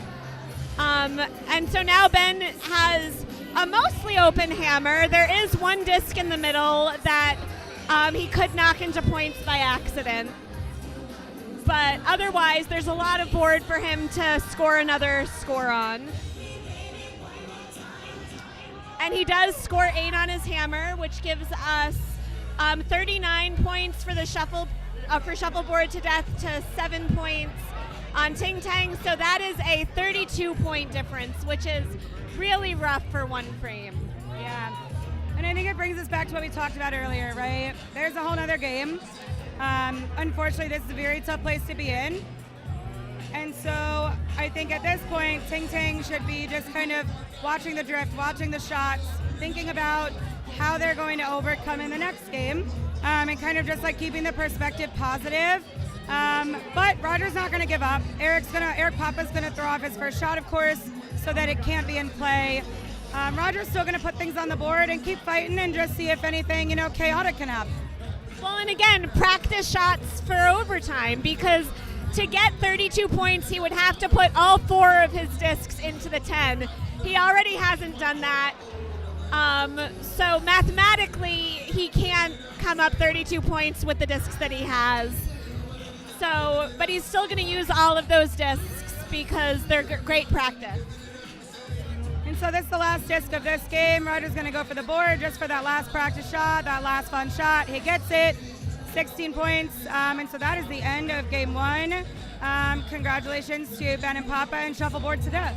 Yeah, absolutely. And we're going to take a brief break, and we're going to come back after practice shots for game 2.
We are coming back with game 2. We're finishing up practice shots right now. On yellow, we have Jack and Rob from Ting Tang Walla Walla Bing Bang. And on black, we have Maddie and Nelson from Shuffleboard to Death. And Ting Tang has 5 players, which is why Paul has not played is not playing in the finals.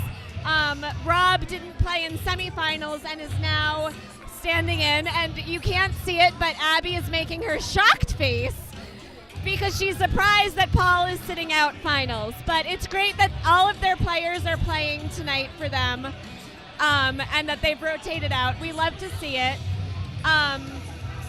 So this is really fun. And Jack started by putting up a St. Pete, and Maddie went for a clear and didn't quite make it. So Jack is clearly seeing if that's going to be enough for him to try to hide, and I think that he's going to go for it. Yeah, so I love the sentiment of everyone getting to play. I think I hadn't realized that I was thinking about there being 5 players out here, but I am definitely a big supporter of everyone getting their opportunity to get out here and play. This is also a team who's been in the finals, quite a few times, which we love. So they do have experience doing it, and it's great to make sure everybody's getting that experience. So I do love that for them. And so here we are starting off with the first frame.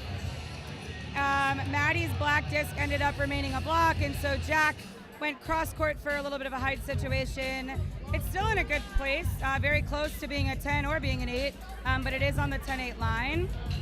Nice shot from Maddie. I think she probably comes in with the intention of clearing the block, and if you get both, great.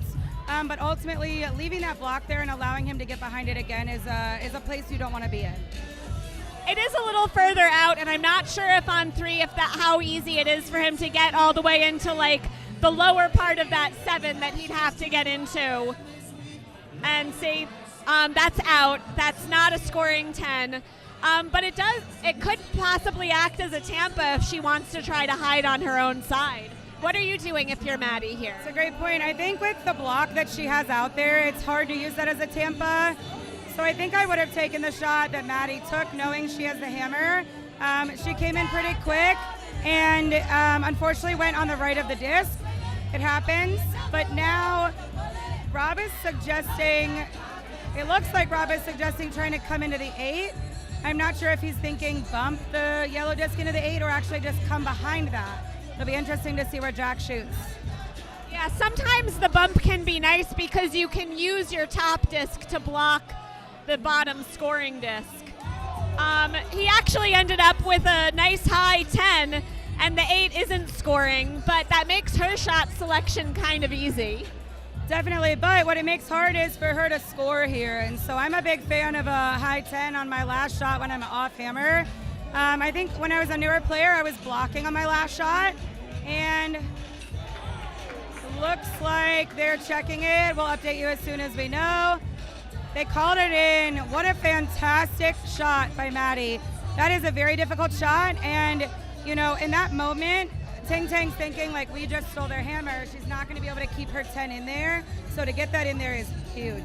She found the last amount of space in the top of that triangle. There's so much line at the top of that triangle to hit, and she managed to find the one spot without it. Great shot. And she was just smiling so big, so I love that for her. I think that shot feels really fantastic, especially, there are a lot of people here watching. There's a lot happening in the room right now, so I bet she's feeling really good, and that's going to fuel her for just continuing to be really solid.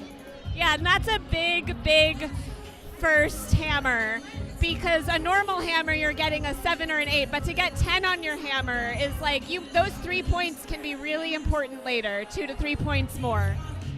Yeah, we mentioned earlier, sometimes going for the kitchen isn't worth the extra 2 or 3 points, but there are situations where it truly comes down to a 1 to 2 point game, and so for them to go up 10 in the first frame, she's definitely feeling proud of that. And Nelson's putting up some blocks here in the hopes that he might be able to hide behind it because it's Rob's hammer. But Rob's just keeping it clear, trying to keep it clear and score a nice hammer. I think what I'm noticing so far in this game is everybody's playing a fairly straightforward strategy, a fairly similar strategy to each other right now. I think it'll be interesting to see if there's a gap in the score, if we see some more board play or more kitchen play, or what happens, because I think right now they're all trying to really stay solid in a little bit more of like the traditional play. For sure, especially in the first 2 frames, the game has barely started. You don't really know what's happening yet. After, when you're kind of halfway through, is more when you'll see players start to really make big choices sometimes, because there's then, you know, half of the game has already been played, only have half of it left. Oh no. Oh, almost had a self kitchen on a hammer, but it went through. It hit the back line. It's safe, but still now Ting Tang is down 10 after 2 frames. Yeah, and I think when we're thinking about this, you know, being down 10 after Maddie had the hammer doesn't feel so much of a difference. But being down 10 when you've had even hammers feels significantly more difficult. And so that's kind of the lens they're probably thinking through, is like, you know, after frame 1, they might be thinking, we're really down like 2 or 3 if we get our hammer. But then when you don't, that 10 becomes a lot more valuable. Yeah, and it is important to think as you're playing how many hammers are left for each team, because if you're down 1 score, that's not much, but it can feel worse if you're going into 2 hammers for the other team.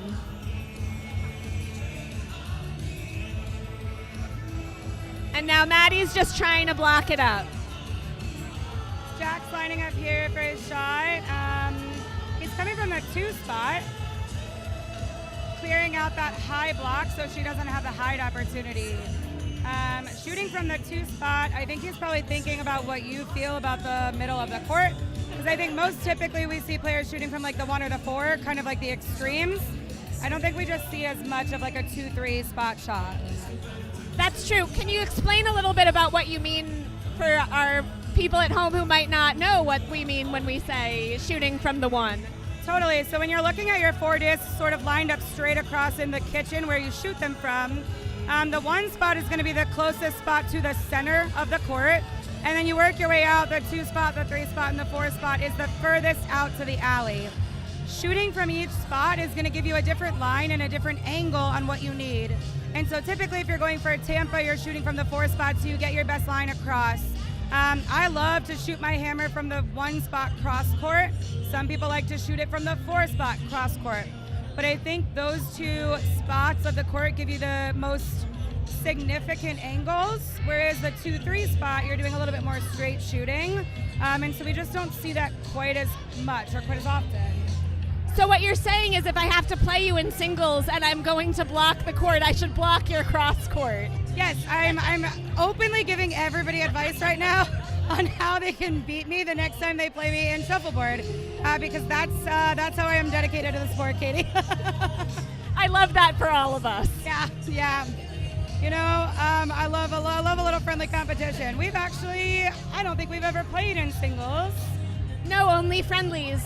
Only friendlies. And our league teams have played once, I think, but we did not play each other directly. But yeah, we definitely played, you know, with some friends around the club, just hanging out. But I'm sure at some point we'll get our competitive moment with each other for sure. It's only a matter of time, really.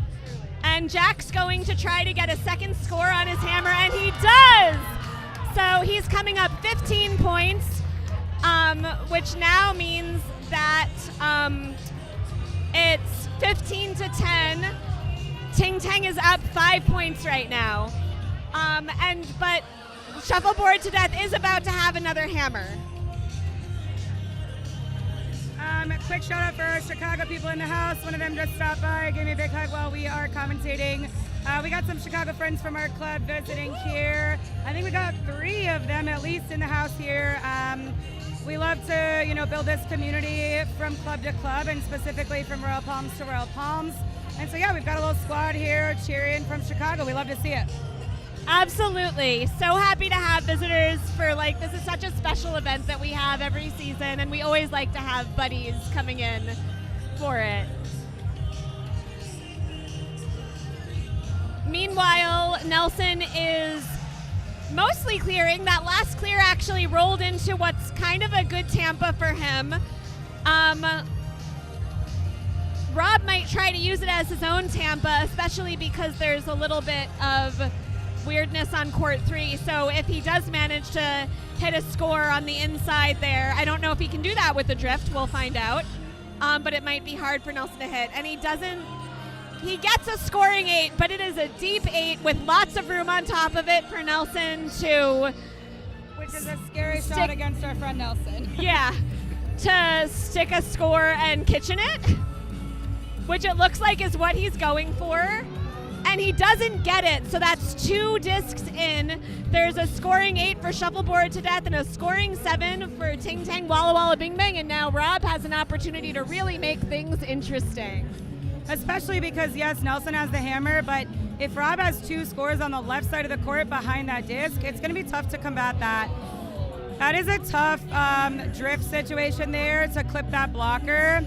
I think if it were me, I would have erred on the side of caution to the left, and at least if you get the 2 scores to combat the 1, because Nelson's coming in now.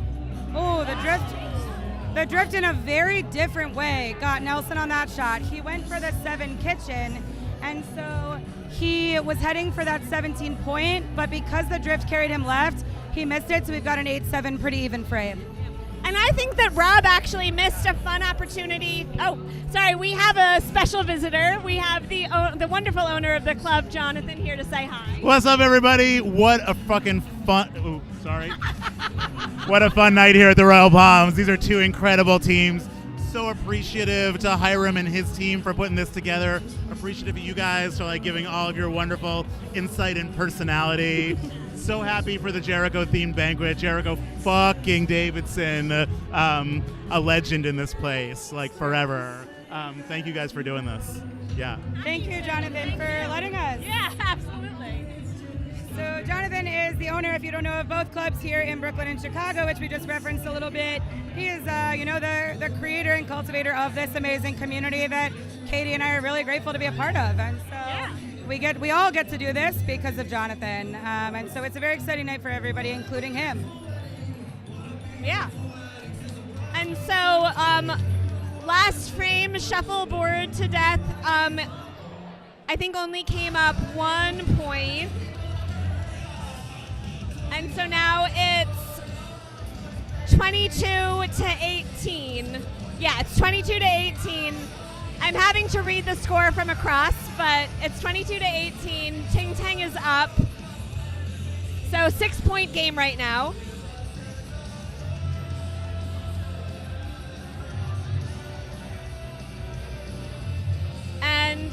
And Jack has a scoring 8 on the board, and Maddie clipped the block slightly. So Jack's going to be looking to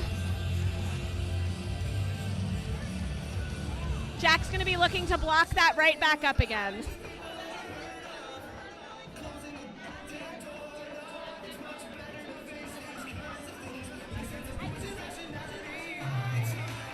Oh, it's 22. Yeah.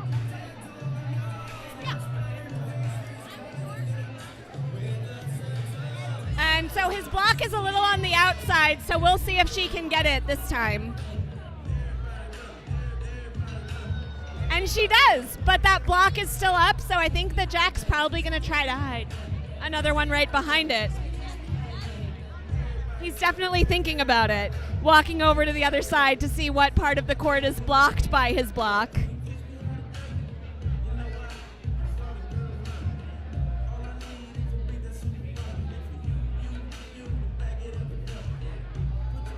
Oh, and he gets a nice deep 7 there. I love Jack's form. It is very graceful, very finessed. If you watch him shoot, I'm not sure what angles you were all seeing, sort of, and how clear it is to see how different everyone's form is. We talked a lot about Ben's form of getting low. Maddie goes cross court to even out the score. Ooh, that was coming in hot, but she got it. So we got a 7-7 there. So 7s for everyone, 7s all around. But yeah, I like Jack's form too. He really shoots like a gentleman. Very graceful, very poised. Very much so. So we're still looking at a 4-point difference here after 5 frames, which is very close. Knowing how the first game went, of course, Shuffleboard to Death here is, trying to secure the win. And Ting Tang's hoping to keep going here. And it's good to also note at this point that Ting Tang on yellow has one additional hammer in the last 3 frames. So they're up and they have an extra hammer. So even though it is really close, they kind of have a slight advantage there. Yeah. And 4 points truly in this game, as we've been saying. I mean, anything happens here. Yes, and the hammers is super duper important, but with 4 points, it is anybody's game right now, truly. So they're probably feeling the pressure out here, Katie. I can imagine. Absolutely, and you can see that Nelson goes for a really rough hide, and he makes it. That is great, especially I think with how the court is. I think that that's rough for Rob to get to. I can't see from where we are if it's as good of a hide as I think that it is from here. If it's a nasty hide, TM. Oh, wow. Yeah, so Jeff Zev loves a nasty hide. If he was over here doing the commentary, he definitely would have said that. So Rob went for the double back. He couldn't see the disc clearly, so he sent the front disc into the back one and was able to kick it out of scoring, which was a very, very skilled shot. So Nelson puts up another 7. Sort of drawing Rob that way. His teammate, of course, is, giving him a little bit of help. Of course, Rob knows to go for that disc, but Jack's trying to show him a little bit about where the drift goes. Just kind of like pointing at the point of the disc that would be best to hit. Yeah. And we watched Nelson get taken by that before. And oh! Great shot. It ricocheted off of the black disc that was there, and he ended up with a scoring 7 on his hammer. That is some good shuffleboard here. You're hearing all the excitement, truly, I think, about the skilled shots and the exciting shots that are happening. Everybody's cheering for both sides, but it is just, if you play the game, it's really exciting to see a shot like that work out in that way for the person with the last shot. Like, that's just super, super awesome to see. Yeah. And also nice to have a little surprise. Like, that wasn't the shot that anyone thought was going to happen there. So always fun for a little surprise. Definitely. It looked like it was going to kick out to the side and it was going to be a no-score frame, which would be okay, honestly, at this point, given the difference. But, yeah, that was really exciting for them. I hope y'all can hear how exciting and fun the vibes are in here. It's a really special thing, the way the community here rallies around everybody playing. And so it looks like we've got 36 for Ting Tang and 29 for Shuffleboard to Death right now for a 7-point difference. With equal hammers this time now. Yes, such an important part of thinking about the score. So Jack's been kind of practicing this shot a little bit in that angle from the 4 spot. This time it lands on the 7-8 line, which is kind of the shuffleboarder's nightmare for a lot of people. I meant 11-point difference. I don't think that I said 25 to 36 is 11 points. Yeah. I can do math. I know my mother is listening to this. My math teacher mother, I can subtract, I promise. It is pretty tough to see the score from where we're at, thinking about just like the distance across the courts. Royal Palms, if you're not familiar or you're not from the league or from this sort of environment, it's dim in here, the music is quite loud. We are here tonight to celebrate one of our favorite people here at the club's last banquet. And so it is definitely a vibe in here, but it does certainly make it difficult for us to see the scoreboard. And so, yes, we're doing our best over here. I like to think that I was put in this position for my charm and personality, but I suspect it's because I'm the only one at the club who can usually see the scoreboard from across the court. This reminds me of a time that we were watching the singles tournament with binoculars across the court. And so back to the game, we've got some interesting things happening here with a nice St. Pete up for Jack that's blocking Maddie from her half of the court, and there's a lot of stuff happening in the middle, and now that's one more disc, so there are 3 discs hanging out in the middle of the court. So what do you do if you're Maddie here? You're down 11 points. You're off hammer, but you're down 11 points. There's a lot of chaos that can happen here, Katie, with all these discs on the line, right? Depending what speed she comes in here, she could bump her own in. That is a beautiful shot, I would say personally, by Maddie, because if she tries to bump her own in, she likely bumps Jack's disc in. If she overshoots it, she could theoretically bump both of theirs in and not hers, right? It's really hard to gauge. So I think she took a safe but skilled shot. that takes some split opportunities away from Jack, and it gives her a score here, which makes him have to chase her a little bit on this next shot. So now what do you do if you're Jack? Great question. I think because he has the hammer and they're up 11, his priority has to be getting the 10 out. I think he doesn't need the split currently, but if he opens it up, she's probably going to clear it or do something similar. So he might consider leaving his disc there. We have had some tough shots tonight with hitting blockers. And so Nelson is signaling to Maddie to block up her 10 points because the difference is 11. If she secures 10 here, and if Jack has a mishap on his last shot, this is big. Yeah, huge.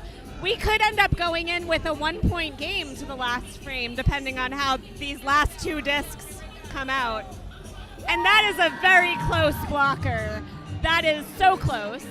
It is very close, which I think, is exciting and a good shot, but it could be problematic here if Jack comes in hard. He could use that front disc to get the second disc out because there's no way the front disc really goes around it. I'm surprised he's not walking down to look at how close they are because it really changes the shot there based on how close the discs are, I think. So what are you doing here if you're Jack? I don't know, because if you do double that disc into that one, it's going to probably go back and hit some of the other stuff that's there, and who knows what's going to happen if you do that. So I don't know if he's going for a really hard or really soft. It's really soft. Okay. Oh. So we only have the shuffleboard to death disc scoring. So we are going into this frame with Ting Tang only up by 1 point, and they are off hammer. That was a really exciting moment there. We can't see the angles, as we've been saying. I'd be curious why he didn't shoot down the other side of the board.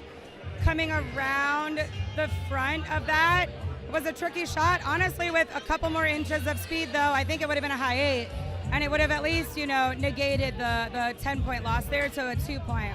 But everybody here is looking for exciting shuffleboard, and I think that they just gave that to us here in the final frame. Yeah, so it's 36-35 going into this last frame. Ting Tang is up 1, and Rob is going right on the board. I think that he knows that his best opportunity is having Nelson stick a shot like that and giving him an opportunity to have 2 scores on the board because he's trying desperately to keep Nelson from getting any points. That looks like it was coming in with kitchen speed for sure, which I think, Rob could be kind of warming up for here. It was off the back, so he removed it. The 8 disc was in, so Nelson came in for the clear. Jack's giving his teammate a little bit of advice here, thinking about where to throw that disc. Let's see where Rob aims here. Rob comes in with a solid 8 speed. He's got it, and now we've got Nelson kind of, answering here. And Nelson trying really hard to not leave anything on the board like that. We had another ricochet moment where we ended up with what would have been a nice clean clear, ended up ricocheting, and now there's a deep 7 on the board. That is some kitchen bait right there. And with 2 discs left, this is big, right? Rob comes in. If he's able to get the 7 and the kitchen and not have them be right behind one another, so it's difficult to get both, this could put Nelson in a tough choice. So absolutely. A little bit too strong on the speed. And so Nelson's got a shot here that he could use as a backstop, which many people love. Some people that makes nervous. And so he's coming in pretty clean. And he gets, wow, both discs stay in, which means that Ting Tang wins by 1 point. You love to see it. We finally got our overtime, Katie. And we have finally gotten our overtime.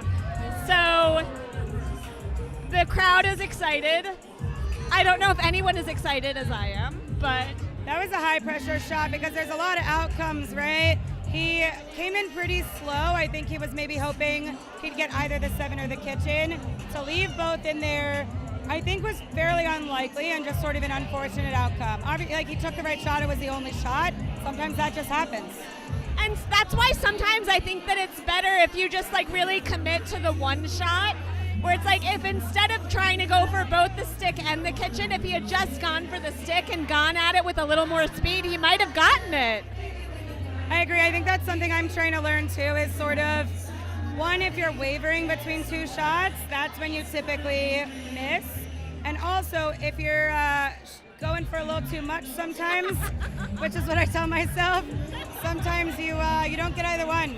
And so I agree, there's a lot of mindset to this and just like committing to the shot. Had he come in with more speed, it's more likely that his would have stuck there and the other one would be out the back. Yeah, absolutely. So now we've got overtime, which means that we are going to have 4 frames. Each player from each team is going to play in the same place that they did the first time around, with the same discs that they did the first time around. We're not doing any practice shots. We are doing the wave, apparently. There's a bit of a wave happening with the crowd. And we're just hopping right in, back with Ben and Ariana from the first game.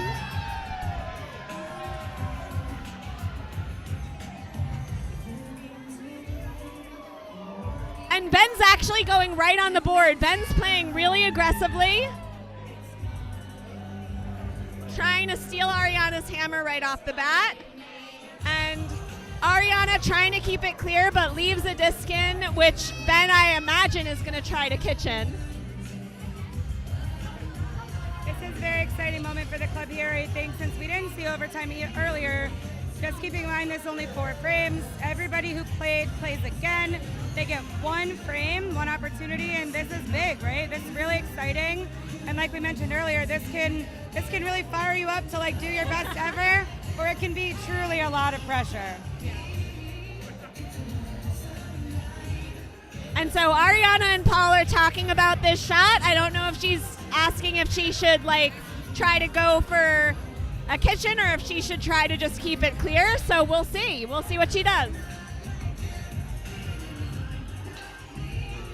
And I think that was another that was meant to be a clean clear, but she ended up leaving it in the center. Again, an opportunity for Ben. So Ben's lining up here for a shot. They're all just kind of knowing that like every shot is really valuable at this point. This is big. This is 3 frames away, basically 3.5 frames away from the trophy. Ben comes in with kitchen speed. 8 is solidly in, which, you know, some look at as a good thing, but it gives Ariana an opportunity here. It's a bad time for him to have an open 8. There's not really a good time to have an open 8 off hammer, but like frame 1 of OT, not when you want to give them an opportunity for a 2-score hammer. And when they're tossing back this like kitchen game that we're kind of seeing, the benefit here, of course, goes to the person who's got the hammer, right? Because ultimately, if Ben gets the kitchen, I mean, this is not the context right now, but if Ben were to get the kitchen in his last disc, Ariana still got the final say. We just saw it happen, sort of what happened to Nelson, kind of same idea is, you know, she might have been thinking kitchen speed, but with the angle, the drift, a little bit off on the speed, she actually gave them a 7. And so now Ben is either blocking that 7, scoring on the other side. With how high the 7 is to the line, he might actually score on the other side, but I think most people are safe shot here blocking. Or you can score on the same side. That could have been a high 8, in which case you can use a second score to block your bottom score. Some people are weary of that, I think, because depending on how it lines up, a lot of players will go for getting both out, which is a very tough shot, but these are very skilled players, and so Ariana goes for the safe shot on the open side. And she makes it. Coming up 1 point on her hammer, and that 1 point might matter a lot later. We'll see. So you usually want to come up a full score on your hammer, but if you can only come up 1 point, that's still good. We'll still take it.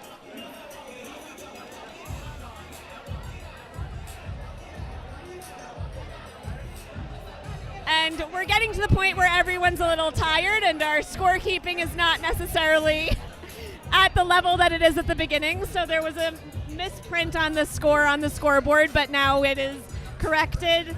7 for Shuffleboard to Death, 8 for Ting Tang. And so Roger with the first shot out in this next frame goes for a block on Eric Papa's side of the court. Papa's coming in, aiming to clear that disc just like he did, getting both off, knowing how important it is to truly get your hammer and not do anything here that could jeopardize that at the end of the frame. Yeah, absolutely. So trying to play a nice, just clean, normal frame is what Eric Papa's trying to do right now. Lining up for another clear in a similar place, and he sticks it. And so that's what Roger's hoping for here, knowing that he can now come from the 4 spot and go for that cross-court high, trying to get the upper hand here, even though it's not his hammer frame. I feel like a hammer isn't truly stolen unless you're coming up on someone else's hammer. But to only come up 1 point on your hammer because the other team got points is still like not ideal. It's not quite a stolen hammer, but it's maybe a borrowed hammer. Oh, I like borrowed. I've never thought about it quite like that. Oh, that's a tough shot. Drifted in a little bit there. If you're Roger, what are you doing here? I think I'm trying to snuggle in a nice 8 on top of both of those discs, making it interesting. I think that the snuggle where you try to get a disc in is an underrated move. Roger, I think, was going for that, but ended up clipping the block. So now there's 2 discs on the board, and we'll see if Eric gets a little greedy and tries to go for a very dangerous split, or if he just goes for a clean score on his open side. He's definitely thinking about doing something interesting. Yeah, and like we mentioned earlier, going down to really look at the situation, it can be hard to tell from so far away exactly how much of the disc is across. Can I split it? Is it likely to have both discs end up in a scoring situation, etc.? Like, you really got to go down and get the angle. And lining up here from the 4 spot, I think he's going for a clean score on the opposite side, cross court. Your shot of choice, and he gets it. It's a 7. So that puts them up. It's now 14-8, so they're up by 6 points. And now we're going to be swapping colors, and our players who played in game 2 are going to be coming back out for the second 2 frames of overtime. So we're halfway through overtime, unless we end up tied after 4 frames, in which case you add two more frames, and you keep adding 2 more frames until you're not tied anymore. We saw that unfold a little bit yesterday here at the club. There was a wild game between actually Ting Tang, who's playing right now, and Big Money Big Prizes that went into so many frames of overtime. 12 frames of overtime. 12 frames, so the original 4 frames of overtime plus 8 additional, and a big crowd rallied over. It was really exciting to watch, really fun to see. It was a big moment yesterday, so we'll see how it shakes out today. Keeping in mind that teams are switching colors here, so just kind of following along with what we're doing, and they're doing that because we're halfway through the overtime, and so you're following the same colors you were on during the regular games. And so Maddie comes in with a clean 10 here right off the gate. Yeah, casual 10. I'm wondering if she was going for a Tampa and it went long, or if she was like, let's just do it. Let's go for a casual 10. Jack goes in with a very finesse clear, kind of like we were saying about Paul earlier. Not coming in with like a hard, hot clear, but just very finesse. Both go out to the side. I think they're out enough. Ideally, he probably wanted them off the board, but they're both out to the sides enough that it's not providing her with, much of an opportunity there. Yeah, as we've seen earlier, sometimes those will lead to interesting ricochet moments that we're not expecting. So sometimes they can add a little chaos to your game, but otherwise, those discs are a little bit more out of the game than they would be otherwise. It's a tough shot there to short. I think that's just a frustrating shot as a player because now you're sort of giving Jack back the control in the frame. If it had at least just like made it across the line, it's helping you in some way. But she's been crushing it. I can't wait to see what she does next and see how it kind of unfolds from here. Jack again, he's shooting kind of like the 2 spot, like a little bit in. interesting. His line goes for a high 7. Do you think he was aiming high 7? What do you think the shot was? I think he was aiming low 7. I think that he was hoping that she was going to stick a lower 7, because right now if she sticks a disc on top of that, it's probably going to be on the line and harder for him to get another disc out of. I think he wanted that to be a little further back, so if she sticks, he could then get 2 out of it. Makes sense. And so right now she's aiming with that was a very nice quick clear. We got to keep in mind here that Jack has the final shot of this frame. So the board is pretty open right now. And, you know, ideally you're sort of blocking up the board for him. He goes on the board with an 8, which is, you know, pushing Maddie to sort of take the same shot she just did. And then the board's pretty open for Jack to score his last shot, I think is where his head is probably at right now. But we'll see if she does stick an 8 on top of it. It's going to be a decently high 8. So he would, I think, have to roll to get an 8 if she ends up stuck on top of that. Not a lot of space. That's a great point. She comes in pretty strong. She gets both discs off the board, and so sort of as we were thinking, he's now got an open board hammer, which is not as easy as it looks. It's a lot of pressure. Oh. And he just stuck it on the line, just barely. That's hard to watch. That's hard to see. We've all been there. So now Ting Tang is off hammer going into this final frame, and they're down 6, and that's a hard place to be in overtime. That being said, 6 points is completely doable. I've seen Rob do more interesting things. So we'll see how this goes. I think that Rob's going to go right on the board. What do you think? Yeah, I agree, and it looks like that's what he's doing. He went straight into the 8. This is a high-pressure frame for both Nelson and Rob to seal the deal here. Oh. and that was a stick. That was a good opportunity for Rob. You think he's trying to kitchen this? I think he's trying to kitchen this. I think down 6, he's trying to kitchen this, yeah. Just over the line, it looks like from here. Not enough to remove the disc, but enough to hit the back line.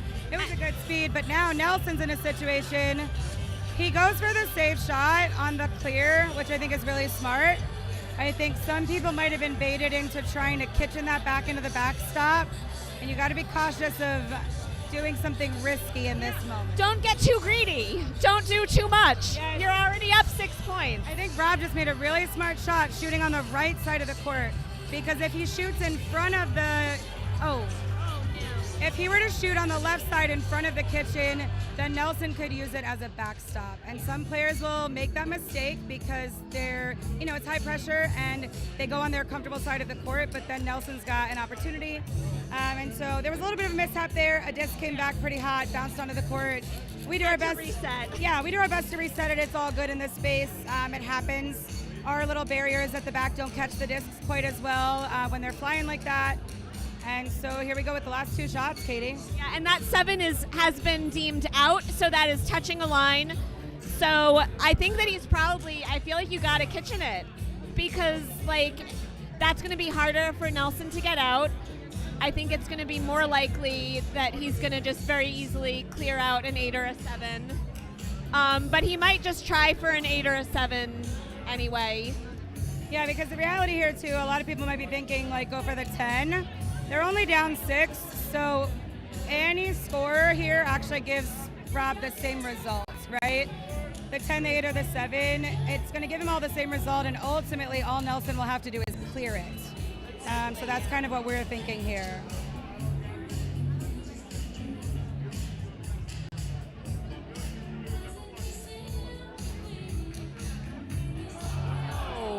So he got the roll into the 7. He did not get the kitchen. So now all Nelson has to do is clear it for the win.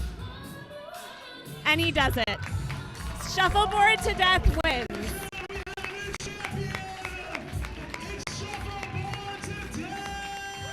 Thank you all so much for listening along with us. We hope that we gave some good insight. It's going to get really loud and really exciting in here as we celebrate Shuffleboard to Death and all the teams who played tonight, all the teams who played yesterday. They're going to give out a bunch of awards, celebrate our beloved friend Jericho, but thank you for